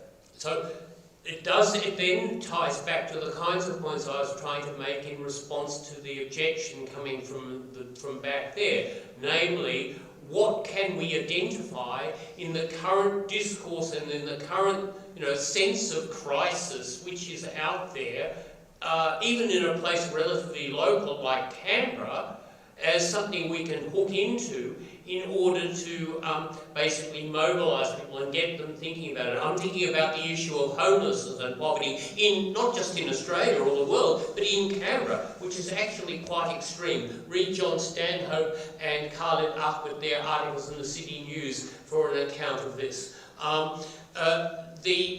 So I would say that we as Marxists should be going out there and identifying, even in places like Canberra, and drawing people's attention to the points at which the kind of regime which this local government, which is extremely neoliberal, I should say, even the green component of it, is basically undertaking actions which are exacerbating inequality in the town, causing poverty, undermining public services, hospitals, education, etc., and basically saying, the first responsible to this will be, as was suggested up the back, coming from kind of social democrats and right-thinking people who aren't too radical, we need more public spending, we need more public housing, right?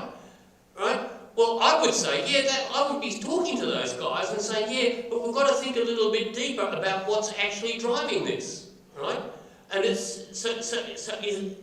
is, I think, the kind of, so these people are going to be suggesting, you know, like the idea of national factories, like the idea of the early forms of kind of welfare intervention, which were already emerging in the mid-19th century in Europe.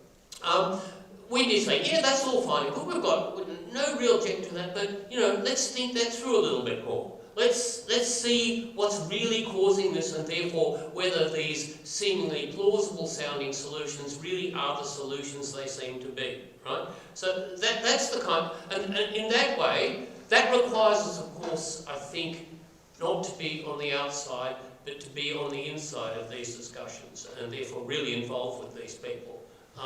And that's why I am very much involved with people, you know, trying to, you know, get someone to wind back the goddamn awful planning reform which our stupid Labor Greens government has basically recently passed here in Canberra, and nobody knows a damn thing about it. Nobody knows, because, you know, what's the ACT government? It just picks up the garbage. It's just a big jobbed up town council. No, it's not. It's very significant, and people need to understand what's going on. I hope is that not too incoherent? I'd like to be up to as Yeah. well. If you want to take that. Yeah, Sure. Anthony. So you mentioned chartism, yeah, and I think in my sort of talk I talked about sort of one of the main differences between, let's say, the early 19th century and now was this idea of the working class at the gates of bourgeois society. If you look at, say, the Chartists, the Chartists emerge out of working class struggle in the 1830s and 40s in the UK. And there's the Charter, of course, yeah. The Charter, one of its main demands was for universal male suffrage, yeah. And this idea that the working class are shut out of the emergence of political life of bourgeois regimes. And to a large extent, they're shut out of the sort of commercial civil existence as well, yeah, as just mere labour power for capital. And I think one of the interesting things, you see this to a point in Marx when he's grappling early on, you know, when he's not fully Marxist, yeah, and his critique of Hegel's philosophy of right, this dualism that exists in bourgeois society. On the one hand, the particularities of commercial civil life, and on the one hand, the universalism of politics. And yet, Marx wants to unfold that these universal claims that are embedded in things like the Declaration of Rights of Man and so on and so forth are bourgeois particularities that have been cast into, that have been sort of, you know, projected into universal claims about the nature of the human and so on and so forth. And so these ideas of what it means to be human and what it means to participate in political life and civil life are very much animating forces within the early working class movement in the 1840s. But you see, and I think one of the interesting things, and this again, you know, like we keep coming back to Marx. This is something Marx sort of draws out about the June days in France in 1848, when the working class first sort of fought under its own banners, yeah. And how were they treated? Well, they were gunned down. They were slaughtered. They, as if at one leap, wanted to leap over the earlier sort of desire for political representation and so on and so forth, and try for something completely different, to march under their own banner and throw themselves at these bourgeois regimes. Yeah, and this emerges at the end of the 1840s. Yeah, it's as if we get the entire sort of like future history of the last 150 years all comes to a head in that decade. I suppose what I'm trying to get at here is, look, I don't think, I think that sort of like this constant sort of like drag of bourgeois politics has been one of these sort of great disasters of the working class movement to a large extent. And already it was trying to extend itself beyond and against bourgeois politics at this early point in its history, in the 1840s. And this is where I sort of part ways with Bruin. You know? Like I have absolutely zero interest in trying to sort of once again throw ourselves into the struggle for to even sort of like, you know, reform the reformers, so to speak. Yeah. Look, I'll just leave it at that. Humphrey, do you want to? Well, there's still more people, I'm sure. Oh, we've got plenty of time to get questions. We have time. We've got another 40 minutes, so there's plenty of time for questions if you have something to say. Yeah, well, when everyone else has had a go, I think it's my turn. You're against the line, so did you? I was going to ask about I'll get to you. Sorry, I just got to go. morality, but it has been answered more or less.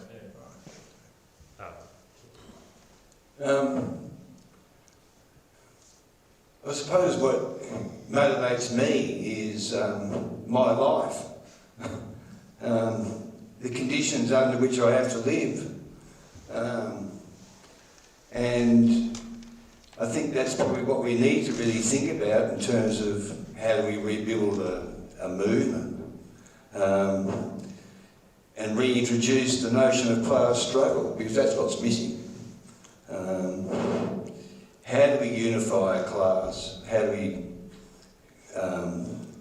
bring the wage slaves together and understand our predicament? 40 years, I suppose, there's been a class war, and more people are unaware of they know the consequences of the class war, but unaware that we're actually fighting a class war. The bosses don't. They're well aware there's a class war that has to be fought, and they do it every day. And of course, there are many workers who do it every day in their workplaces too. But let's just look at the recent Australian history.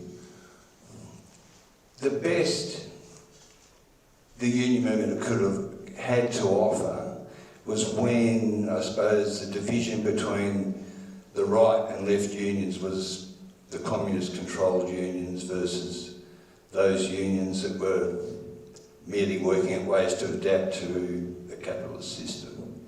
The communist unions did distinguish themselves in the sense that you had to bridge the divide between the industrial and the social. How does the industrial battle inform our social life? Our living life at home. You know, everybody has to educate their children, everyone has to access health services, everyone has to provide a home for themselves and their children and families, everyone has to catch transport, everyone has to work, and weaving in through all of that is questions of the environment, urban environment, the natural environment, etc. And they're the things that we need to make a bridge between our working lives and our everyday life as a person and as people. So, what can we, in this postmodern world, how do we actually bring all those things together that make sense? So, we have an ACTU and a union movement that is purely economist. All it thinks about is wages and conditions. It limits all our struggles to wages and conditions. And that was one of the, as I said before, the distinguishing feature of many of the best examples of unionism was when they broke out of that wages and conditions determined how we live. And that there were social issues involved with all those struggles as well as just the wages and conditions in the workplace. So that's what we talk about, the 5 pillars, I suppose, about education, health, transport, work, and housing. I mean, it's clearly evident. People want to talk about climate change. It's clearly evident that no politician that we have is capable or willing to do anything about any of those things in any serious manner. We are the ones that are going to have to think about how we do that.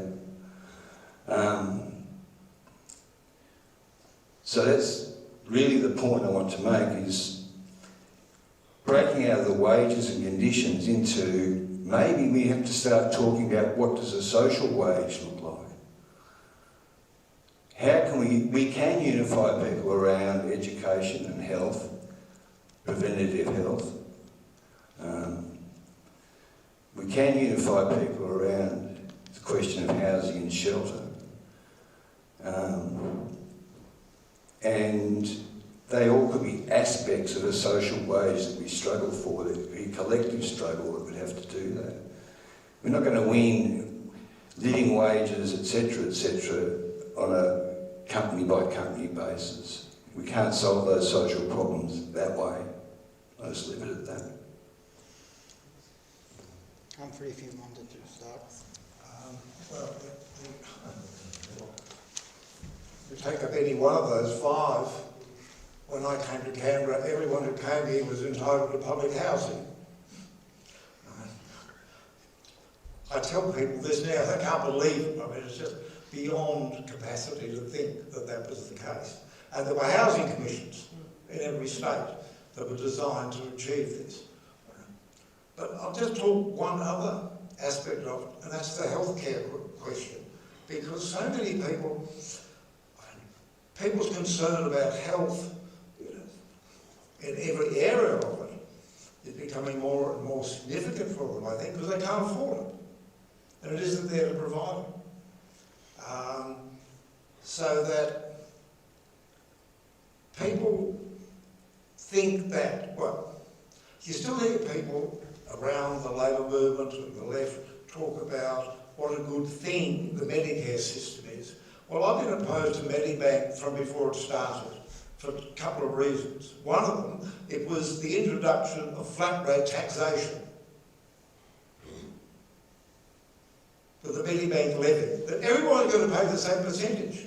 What's this got to do with redistribution of wealth?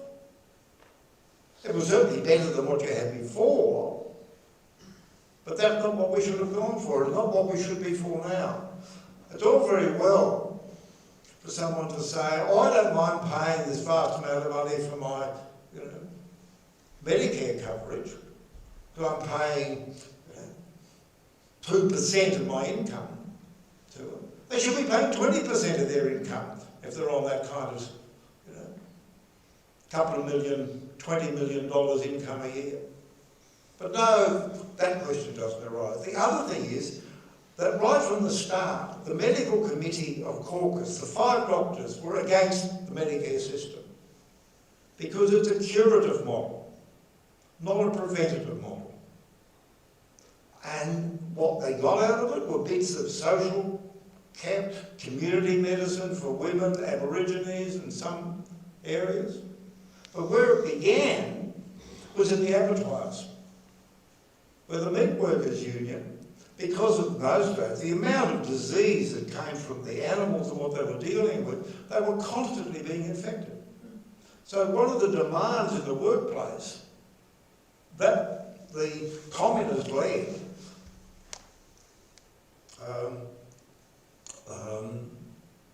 butchers' unions, the meat workers' union, were involved in was getting health care into the abattoir. Not somewhere you went to, but it was actually in there. And Moss Cass, who was the first doctor who actually worked in the abattoir doing that. And it's that basis that the whole thing should have been built on, that there should have been community basis. And it's still there, and it's still, there's that remnant of it to remind us as to what we should have had. But that's the kind of model we should go with. And the pressure to, a sugar tax, an attack on the poisonous food industries. That's an essential part of the health system. All of those things, that to go to war, I'll stop with this one, but just come into my mind again recently. The reason that cancer rates shot up from the mid-40s onwards was because of atmospheric nuclear testing. So the linking of war into these things is something we have to do as well. But, as you were saying before, we have to think about how people are responding. What gets people out of bed in the morning? And talk and start from that. If I may follow up on the question and asking you, Humphrey, having these different struggles in different sectors, as I think the question was trying to pose at, well, there's a problem there with the unity of these workers, and the notion of class. The notion of class struggle isn't just one sector of the class struggling, but it's the whole class struggling. So how would you think that tension plays out between different sectors of classes, like the butchers, like the nurses, like different sectors, and how can this struggle actually take definition here? Take the one of the abattoirs, the meat workers union. That model, it's not very difficult, I think, to transfer that model, to get people to understand why don't we have that. I mean, I spent 2 years teaching in Japan, and one of the conditions of work there was that you got a medical examination every year as part of your employment contract. Why don't we have that? I mean, there's a whole range of practical things that could be built into all of the social demands for health and education and wages as to what those things should be. So that's how they can grow, but they have to start somewhere. They don't fall out of the sky and suddenly everybody is converted, oh, we'll do that. No, it's one by one, and people learn that. You've got to build brick by brick, letter by letter that you've got to deliver. That's how you've got, and it's a slow, boring, painful process. But there's, like, as far as I know, there's no other way.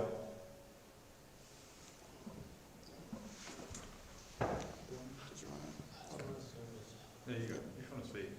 Oh, can I just say, because it just occurred to me, and it's something of a hobby horse of mine, in terms of sort of building slowly and in a fashion which is, quote, grassroots near, sort of the basis, near close to the basis, given that we no longer have things like the Meat Workers Union or the BLs, or, I mean, they're just, the working class movement has been utterly fragmented, right? Given that, so where do we start? Well, I'm thinking of a very, I think, potentially really interesting but very difficult area. That'd be something like the Murray-Darling Basin catchment scheme, right?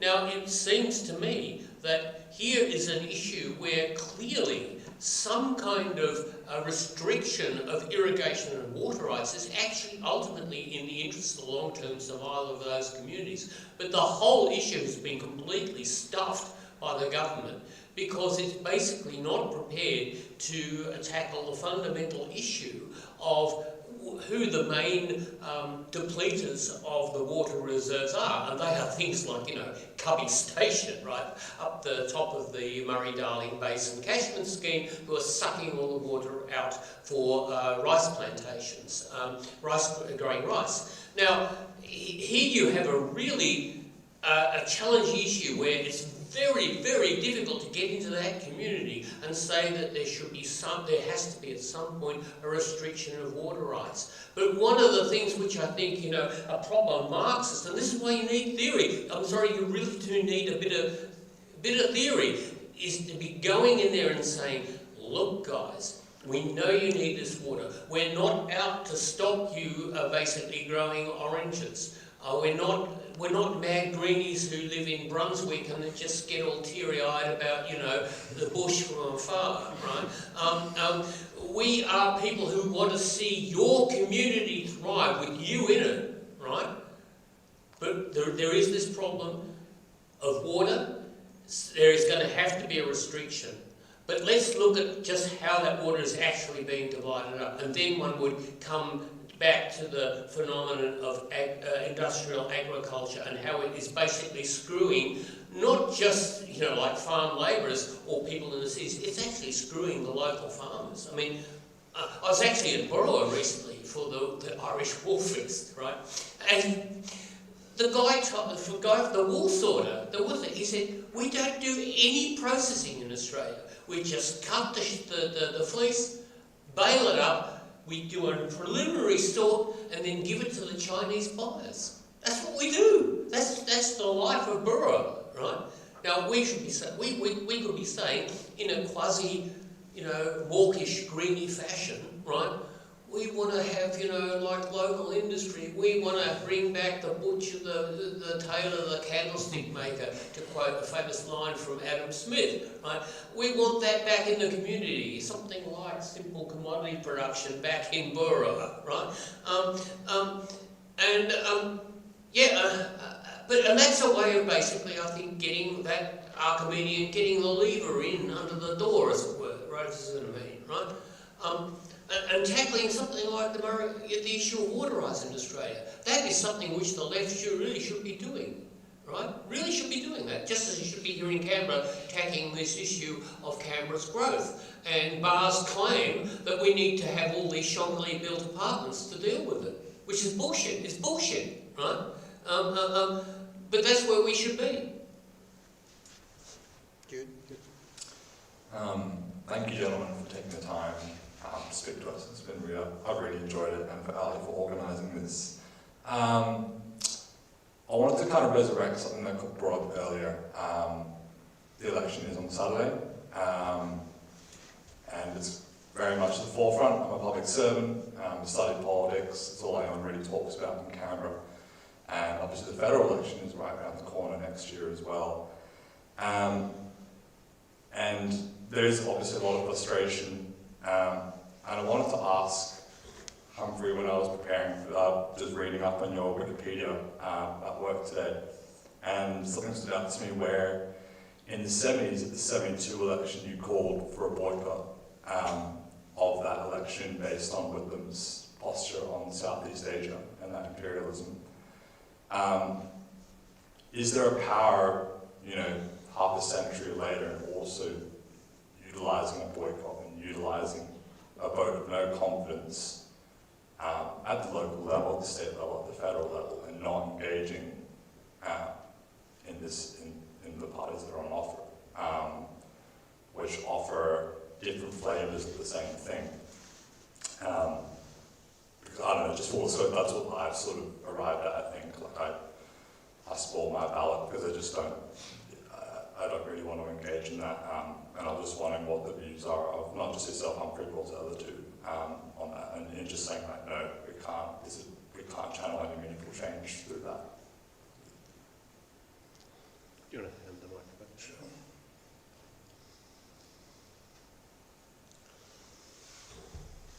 I think that, as we've been saying about health, education, housing and things, people, I gave up on electoral politics in 1967,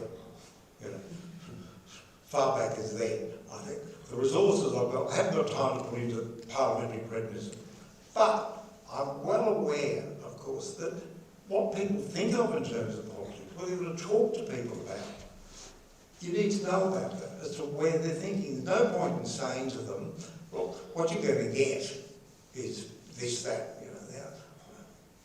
even if you're right about it, and you're not going to be, more than half the time anyway, to exactly how it's going to turn out, you've got to listen and become part of that, and to start what people are saying to you, and the words they use, how they understand them, and learn from them. Not waiting your opportunity to tell them what they've got to think. How do people get to think this? That's an important thing for us to understand. And how do we get to the point where we didn't understand how they got there? That's, as I said before, building out from the Fierian model of a community of critical inquiry, of actually listening to people and hearing not just the words, but what's behind them. People will use, most people's lives do not take place in a postgraduate seminar on cultural studies. They don't know that there are certain words they're not supposed to use anymore. And when they use them, our job is to listen as to what they actually mean by them. What are the substantial things they've got behind them? So that if somebody, and I pull this as an actual example from some time ago, when people say, when a lot of people are saying, oh, I'm a nationalist, what they meant was, particularly at that point, was they were opposed to Howard selling us out on the Asia-Pacific trade deal to the pharmaceutical corporations. So when you press them as to what is it that you're saying, that's what they came to. They didn't have some fantasy notion about, you know, nationalism or something else. They had a particular policy at that time. And no government, I have to say, in Australia has since been game to try that on. The fear of losing the pharmaceutical benefits scheme, because people know how it's important to them. And they're the kind of things that we have to be well aware of and think in those terms. And it's a terrible effort because, well, there's all the, as I said at the beginning, the supersaturated solution of bourgeois bullshit that goes around everywhere that we're all victims of. There's no way to escape it. It permeates into all of us in some way or another. But you've got to listen through all of that and try and get an understanding as to how you can come up with practical things to say to people about, you know, well, I can't do it. I mean, I've been, you know, struggling with one or two things that, you know, I can do to try to understand. But that's the kind of approach we've got to have. Of those, you know, listen to what the sort of daily demands are. I mean, if I see that, there is a story I want to tell you. Go back to saying, well, there aren't the unions anymore. Well, there was a time in 1930, 31, 32 when there weren't the unions either. They'd been smashed. The whole of the working class, you know, were probably worse off now than we were then, but it was pretty crook in those days. And the Communist Party rebuilt. And there's a great story that a couple of them put into the Workers' Weekly. They'd been tradesmen in the city. There was no work. They'd been set on the dole to work on a rural road project. They got there. Most of the other people there were Country Party supporters. The kids were cockies because they weren't any work. You know. So what did these two blokes do? They didn't start preaching to them about the glories of the 5-year plan. They said to them, they listened, what was the thing that upset them most? No shit houses. So they campaigned around shit houses. And they won. And then they went through, issue by issue, to all the things that the blokes on the side were objecting to about their daily lives and their work. And in the end, they got so much support and endorsement from them, they actually got the Foreman's Act. But they couldn't have done that unless they'd listened to what that immediate, completely, you'd think, you know, what has this got to do with, you know, the overthrow of the capitalist system? But that was how they were able to build that, and that was how they rebuilt the union movement all through the 30s, everywhere. They had to do that in the wars, because, you know, the scabs had taken over in the wars. Well, that's what they had to do. So, enough.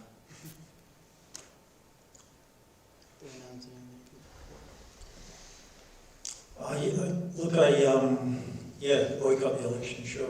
Don't vote.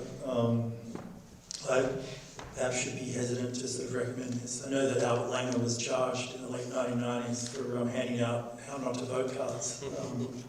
The federal election, I think, was it 96 or 98? Look, I just want to sort of pick up something that was brought up earlier on about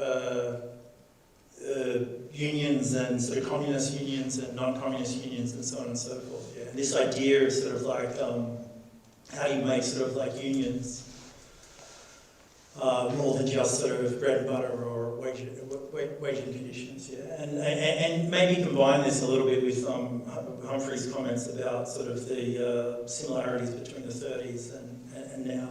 I'm not sure how sort of much that really helps us. I don't think the 1930s and now are similar in the sense that we have the 1930s in the past, yeah. Like the capitalist society that we have now is a result of what's happened over the last 100 years. And what I'm really trying to get at here is that sometimes this question about whether we have unions or don't have unions reduces it to a sort of a merely contingent sort of problem. Oh, we don't have unions now. Oh, they didn't have unions really in the early 30s. Therefore, you know, we're in a similar position, and we're placed to rebuild a trade union movement in the same way that, say, a trade union movement was built in the 1930s. I'm not sure if that really is sort of like what we're facing. Certainly, sort of like capital in Australia is a different beast to what it was in the 30s. But sure, I mean, it's a tough one because I dare say that when you're talking about the sort of social question that trade unions sort of face, and we look back to the recent past at a time where these arguments were actually sort of more meaningful, as recently as the 1970s and the early 80s, where trade union membership in Australia was just a bit over 50% of the entire workforce, whereas today it's around about 12%. I'm not sure sort of like how to go about this. I would like to think that you could do it just in the way that sort of Humphrey outlines. It's just about sort of like finding today's equivalent of the shitter and going for it, But I'm not convinced of that, I really feel that that world is behind us and is not doesn't lie in front of us, Look, I'm only sort of like offering sort of like gloom and doom here to an extent, but look, I'll leave it at that actually. I'll just be the voice of despair. Before you go, we still have more time for some questions. Is that okay? We've got Connor. I'll have one and then Connor.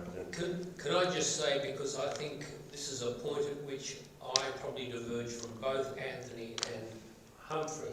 I agree, of course, with Humphrey's sentiments and approach to, sort of grassroots work. That, I think, is, indisputably correct. But I do think one needs to be electorally involved. This is not just Anthony would probably be worried that my Gramscian and Euro-communist proclivities are going to emerge at this point. I do think one needs to be electorally involved. I should really underscore, because it's so often misunderstood, that to be electorally involved does not entail sort of basically thinking that the Labor Party is sort of God's gift to humanity. I mean, that is just nonsense, right? It does not mean that you forsake any kind of revolutionary activity up to and including illegal activities. There's some kind of assumption out there that if one, that Euro-communism and Gramsci, etc., were basically reformists who eschewed or forsook, street riots or something like that. Well, that's just not true. I'm sorry, just not true. Let's not get into... I get into debates with some comrades, Lorenzo not the least, about Berlinguer and the historical compromise. But let's not go there because the fundamental point is this: I think we need to be electorally involved and more. And look, you raised the issue of the forthcoming ACT local elections, in which I have a great interest. I'm hoping, because I know there to be significant disquiet about what's actually going on. Barr is a classic product of Anusa, right? He is a classic product of Anusa, and that says it all, right? Now, Rattenbury is as shallow as the day is long, right? He has no intellectual firepower whatsoever, right? And these people, well, Barr less so because he knows what's going on but doesn't care. Rattenbury doesn't know what and you can say that of all the Greeks, they are utter doers, right? People are becoming aware of this. People are becoming aware that Canberra is rapidly slipping out of the control of the people who live in Canberra, right? Now, I am hoping, therefore, and I would urge you to vote for the Canberra independence, not because I think they're going to basically solve all problems, not because I don't think that they are basically teals. They are teals. I mean, David Pocock is clearly a teal. He's a nice, very honest and smart guy, but he's a teal. Okay, well, that's his... I suppose it's his right. I'm not here to say you shouldn't be like that. But I am hoping that the kind of thing which enabled us to throw out Zazelja and put Pocock in will hopefully dent the current government in here. I would like to see a strong crossbench. I'd actually like to see, please do not burn me at the stake for saying this, I'd like to see a minority Liberal government, because the Labor Party is so shitty. I mean, you can't believe how shitty this crowd is, right? I mean, and the Greens are dills. They are dills, right? We have to have something which will upset the apple cart. And my hope is that with a strong crossbench, one would actually finally open up the issue of what Canberra is. Right? What it sought to be once. You know, the city that sought to devise land tenure in a way which would inhibit land speculation. The city which back in the 1980s was a model for town planners such that Carl Fischer, whom I know, came from Berlin to Canberra to write a book on Canberra as a kind of model city, which, you know, we urban reformers, etc., should be following. A city based on the ideals of Ebenezer Howard and the Garden City, which is about relieving the suffering of the English industrial working class, right? That's what we need to be recovering, and basically getting this discussion going about Canberra. And there is the kind of relatively local issue. It's about a bit more than shithouses. I think we can be that much, to that extent, ambitious, a little bit more ambitious. But it is something very grassroots, and it is something which lots of people, irrespective of whether they've read Marx or not, can resonate to. I wanted to ask another question. Humphrey raised this brilliant phrase, compelled to be free. That people in modern society, and also perhaps industrial society, are compelled to be free. And speaking of words that no one really talks about anymore, freedom, or liberty, per se, that this was one of these categories, perhaps, that was modern freedom was envisaged by the bourgeois radicals, by Thomas Jefferson, by John Locke, right? And that the legacy of bourgeois freedom was what was inherited by the proletarian socialist movement, and in ways you mentioned, Anthony. And so the question I have is, and I think also actually Bruin was bringing up this kind of idea that in industrial society, the workers who work in upstate New South Wales can't choose what kind of work they want to do. They can't choose to be bakers. They have to be industrial agriculturalists. So there's some sort of compulsion to participate in free labour or free exchange. And that is a kind of, I think Humphrey called, a very strange turn of phrase. It's a dialectical turn of phrase, to be compelled to be free. But in some sense, this was a modern conception, perhaps envisioned, described best by someone like Rousseau in The Social Contract, perhaps.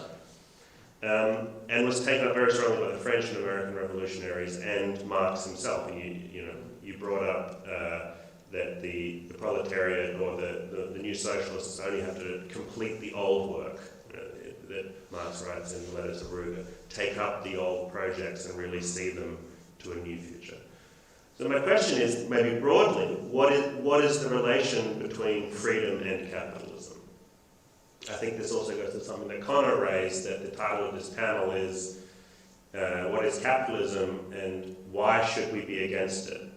And the question there is to raise, is capitalism something that should be resisted? Right? Is it something that should be fought against? Or meaning that is capitalism just destroying freedom, destroying possibility? Or is it something that is also delivering new freedoms and delivering new possibilities, but in a way where we're not quite sure about what that means for our freedom? We find ourselves in an uncertain state of freedom. We are not sure.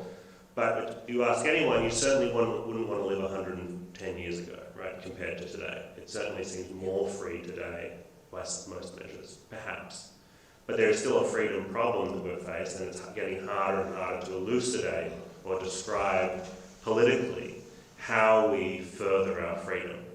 So my question is, how do you understand capitalism in relation to freedom, and how do you understand Marx's and the conception of freedom in relation to perhaps the bourgeois conception of modern liberty? I think for everyone on the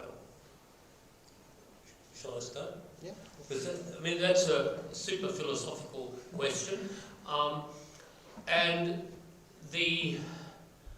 I think it's really important, and with this question we move beyond what we've been talking about in terms of the sort of exploitation, the mature Marxist theory of surplus value expropriation, etc.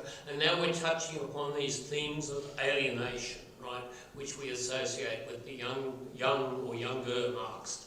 And there I want to say that when we come to argue how capitalism undermines freedom, we don't say that it oppresses in the sense of locks us up or denies us a halfway decent wage, because of course, as the critical theorists notoriously pointed out, the great accomplishment of capitalism in the 20th century was to provide the worker with a car, a house, an ever-renewed powerboat, 4 weeks holiday every year, and a nice house with picket fence, etc., etc. And of course, that immediately sapped their revolutionary fervour. But this is where the Marxist comes back, and this is more from the kind of young Marx side of things. We point out that the kind of freedom given is, in terms of its material benefits, pretty fantastic, certainly better than 100 years ago.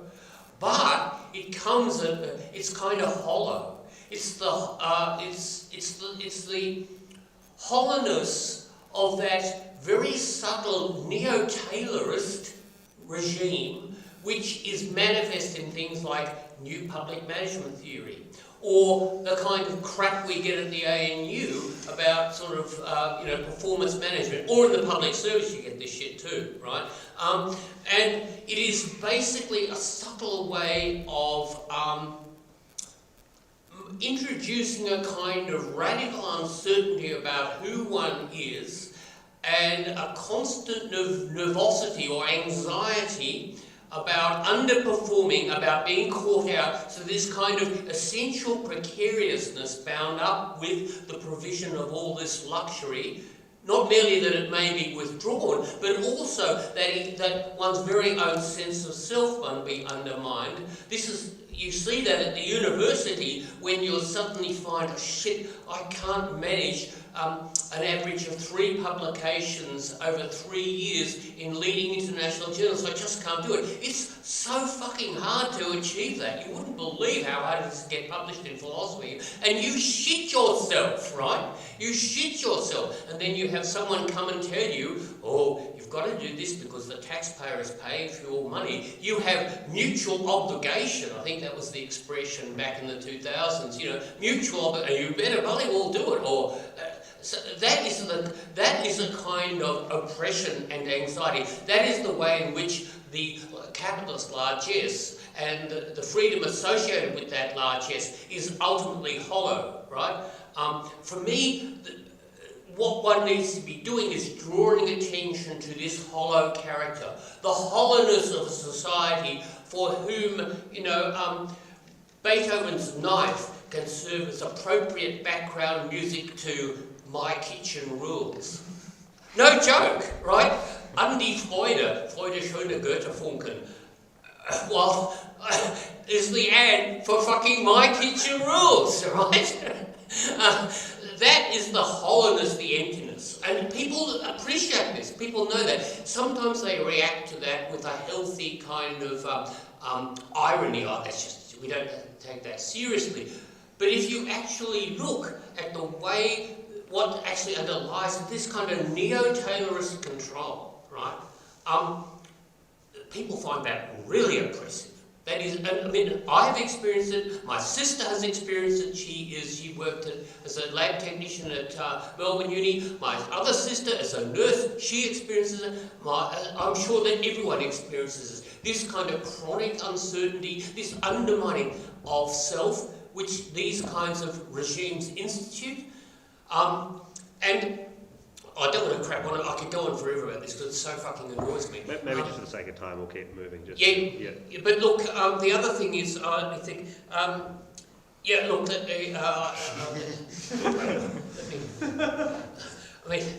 We'll discuss it more at the pub as well. Yeah. This is really important. This is really important.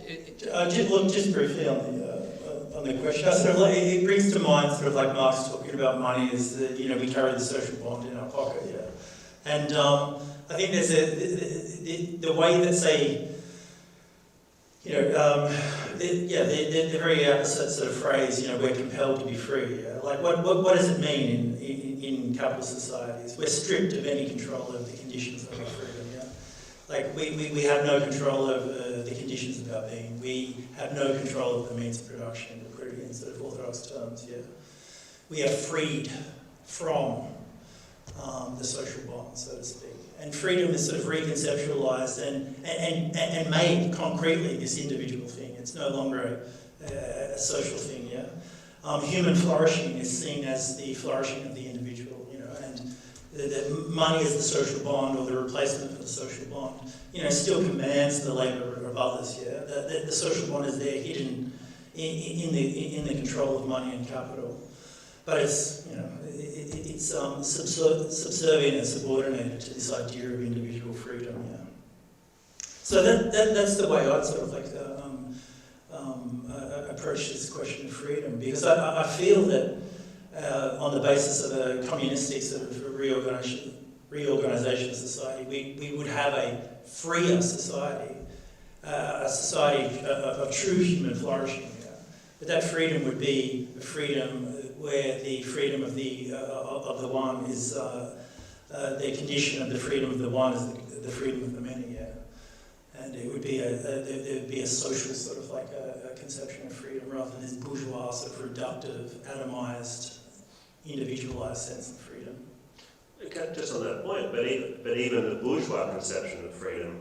So Marx's line that the freedom of the individual is the precondition of the freedom of all is in some sense a bourgeois statement that Locke wouldn't have disagreed with that, for example. Neither would of Rousseau necessarily, that there is in some sense a relation between the two. So the conception of freedom there that Marx is really addressing is an earlier freedom that is not necessary, seems to be undermined in industrial production. Do you think that this is just a legalistic sort of like reading to an extent? Because the freedom of the one is the condition of the freedom of all. It is, say, in summary, the idea of bourgeois freedom, right? That I will not be sort of compelled in any particular way, and if I am compelled by another, I have legal redress. Yeah, but it is still sort of like it brackets, let's say, the social conditions of that freedom, yeah? And the freedom then sort of inheres in the individual and in each and every one, rather than being a part of the social bond. This is where I want to sort of foreground the social bond over the individual, okay?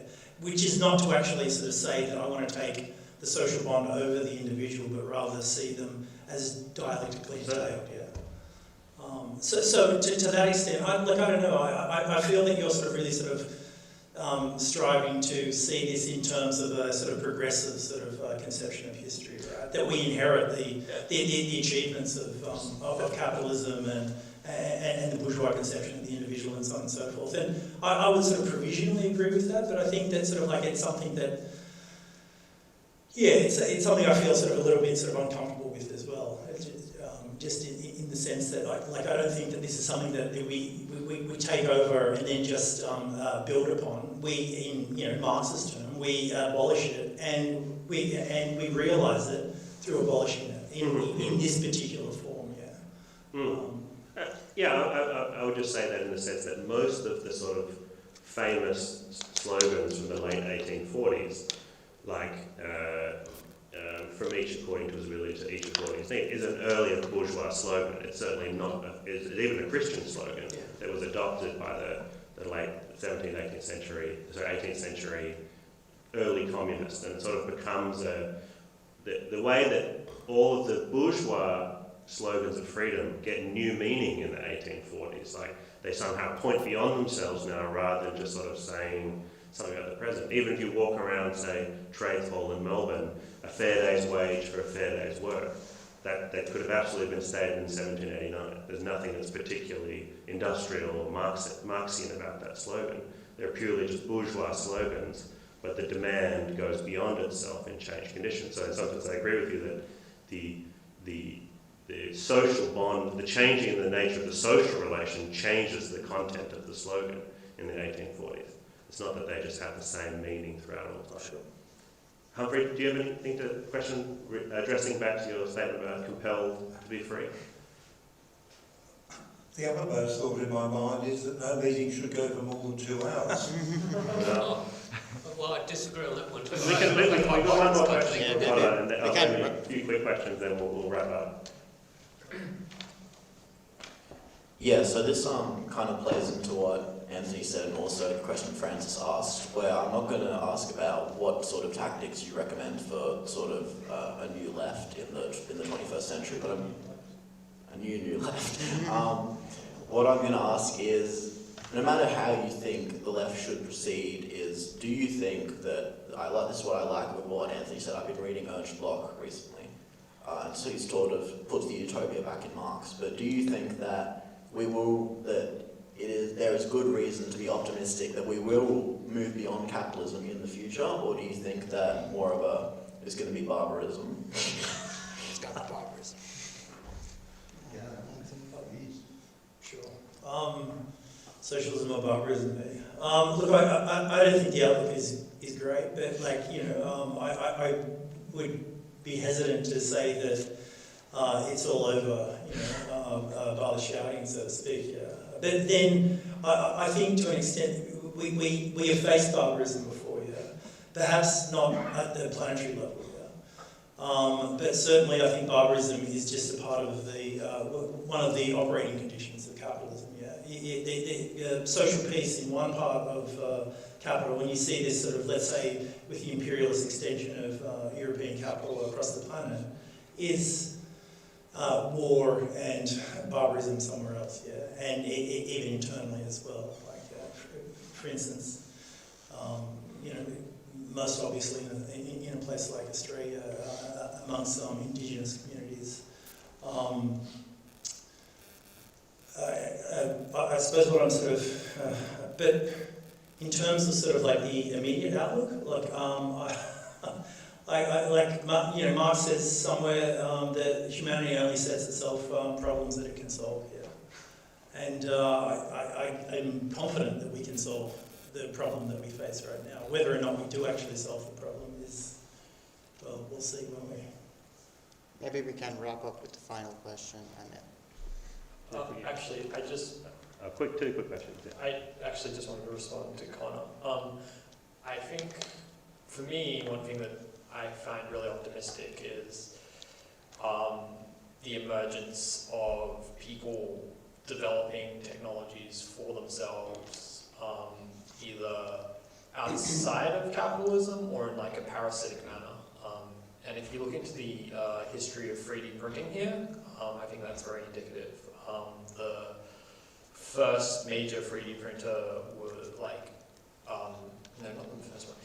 The RepRap, which is an open source 3D printer that's like aiming to be completely self-replicating. It's not there yet, but that's what they're aiming towards. And it's gotten quite a bit of a way there. Was just designed by a guy at a university who just wanted to do it. And there was, some business stuff involved, but it didn't make him out to be a huge capitalist. And also, the technology's out there open source, so you can just get it and make it yourself. And I think what you're seeing there is you're seeing a sort of, in some parts, a return to very, but just this sort of productive technology that anyone could get their hands on. And you're seeing that, I think, with 3D printing. You're seeing that to some extent with solar energy and in a bunch of other areas. And I think it opens this really interesting domain of contestation where we don't actually need to seize the factories. We can just get this stuff and run it for ourselves. And I don't quite know where that leads, but it is this option that seems to be opening up that people in the past didn't have. And so I just think it's something really worth considering. Wikipedia communism. Hell Oh, do you have a quick question? Oh. I'll talk loudly. Sorry, No, Igor, just if wait here first, then I'll bring it over to you. Actually, I mostly just had like a comment more than a question, but there was like just the whole time when we were discussing earlier sort of freedom, different aspects of freedom under capitalism. I think it is really, really, really essential to always still be thinking about the people across the whole world under capitalism who do not have freedom because of capitalism. Like I think until a capitalist can show me or prove to me that they can have a capitalist world where someone in India or China or any of the sort of big industrial hubs around the world do not need to exist. We're basically someone around the world doesn't need to go to work for 50 cents an hour or whatever to produce the things that we need to simply survive. Until a capitalist can actually prove to me that they can establish that world and still have it be capitalism, I refuse to believe that my personal freedom in Canberra has any worth or meaning at all. I just, it's sort of, yeah, and obviously, like we were discussing the sort of theoretical side of it a little bit more, but I think, you know, capitalism already, you know, eats itself so much that we really only need to point to the actual realities of capitalist freedom to disprove this idea that capitalism gives us freedom. And because us, most of the time, is just the West. It's just the people who benefit from the technologies made by people who are poor and not free. So, yeah. If you want to get the mic, Igor.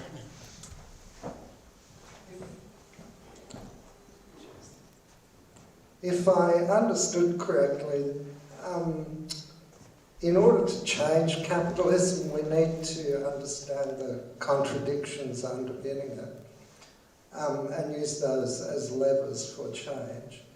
I have a very sort of pragmatic concern in that regard, which is that in this country, workers' right or freedom to strike has been curtailed.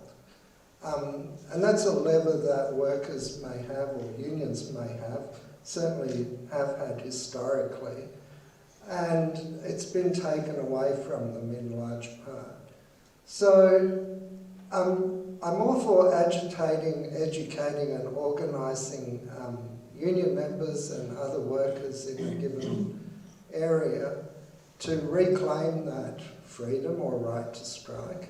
But do you have any advice other than that on how to achieve that goal? Thanks.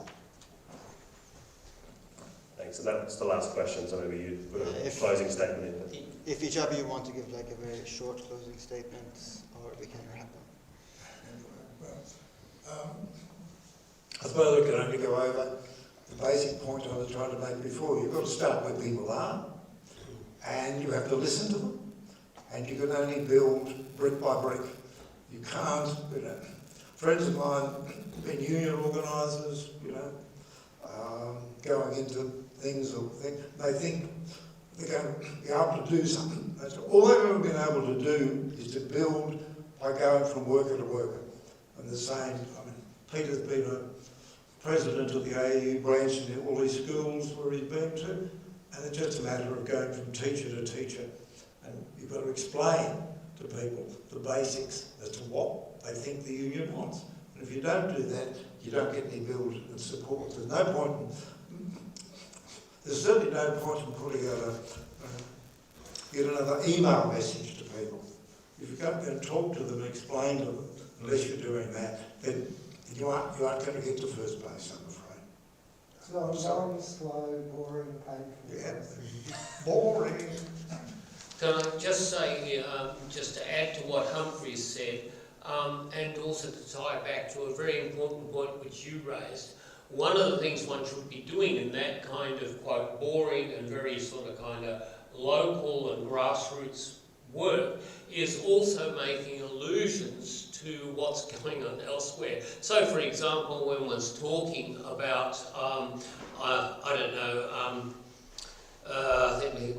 food production or something like that, or as one's talking about the right to strike or whatever, one might want to be alluding to the fact that in the Congo, you've got these sort of 12-year-old kids digging up all this crap, the cobalt, etc., which is going into the mobile phones, which presumably we're conducting this kind of local, politically motivating interaction on, right?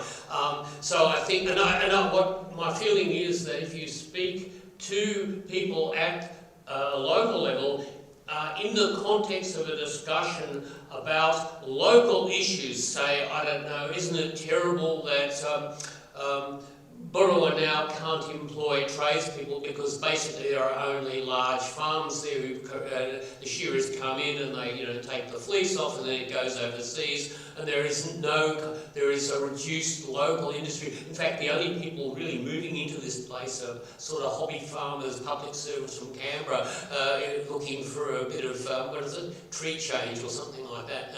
That's where a lot of, actually Yass apparently has acquired a whole lot of these kind of tree changes, but I don't regard that as revitalisation of the, well, perhaps that's a bit unfair, but it's not perhaps ideal. And if one actually points these facts out about the way in which you get this kind of social impoverishment, this kind of cultural impoverishment in these well-off Australian towns, you can also raise these issues of the imperialism which is involved in the supply of all our, wonderful goods like this thing and the mobile phone I have in my pocket, etc., etc.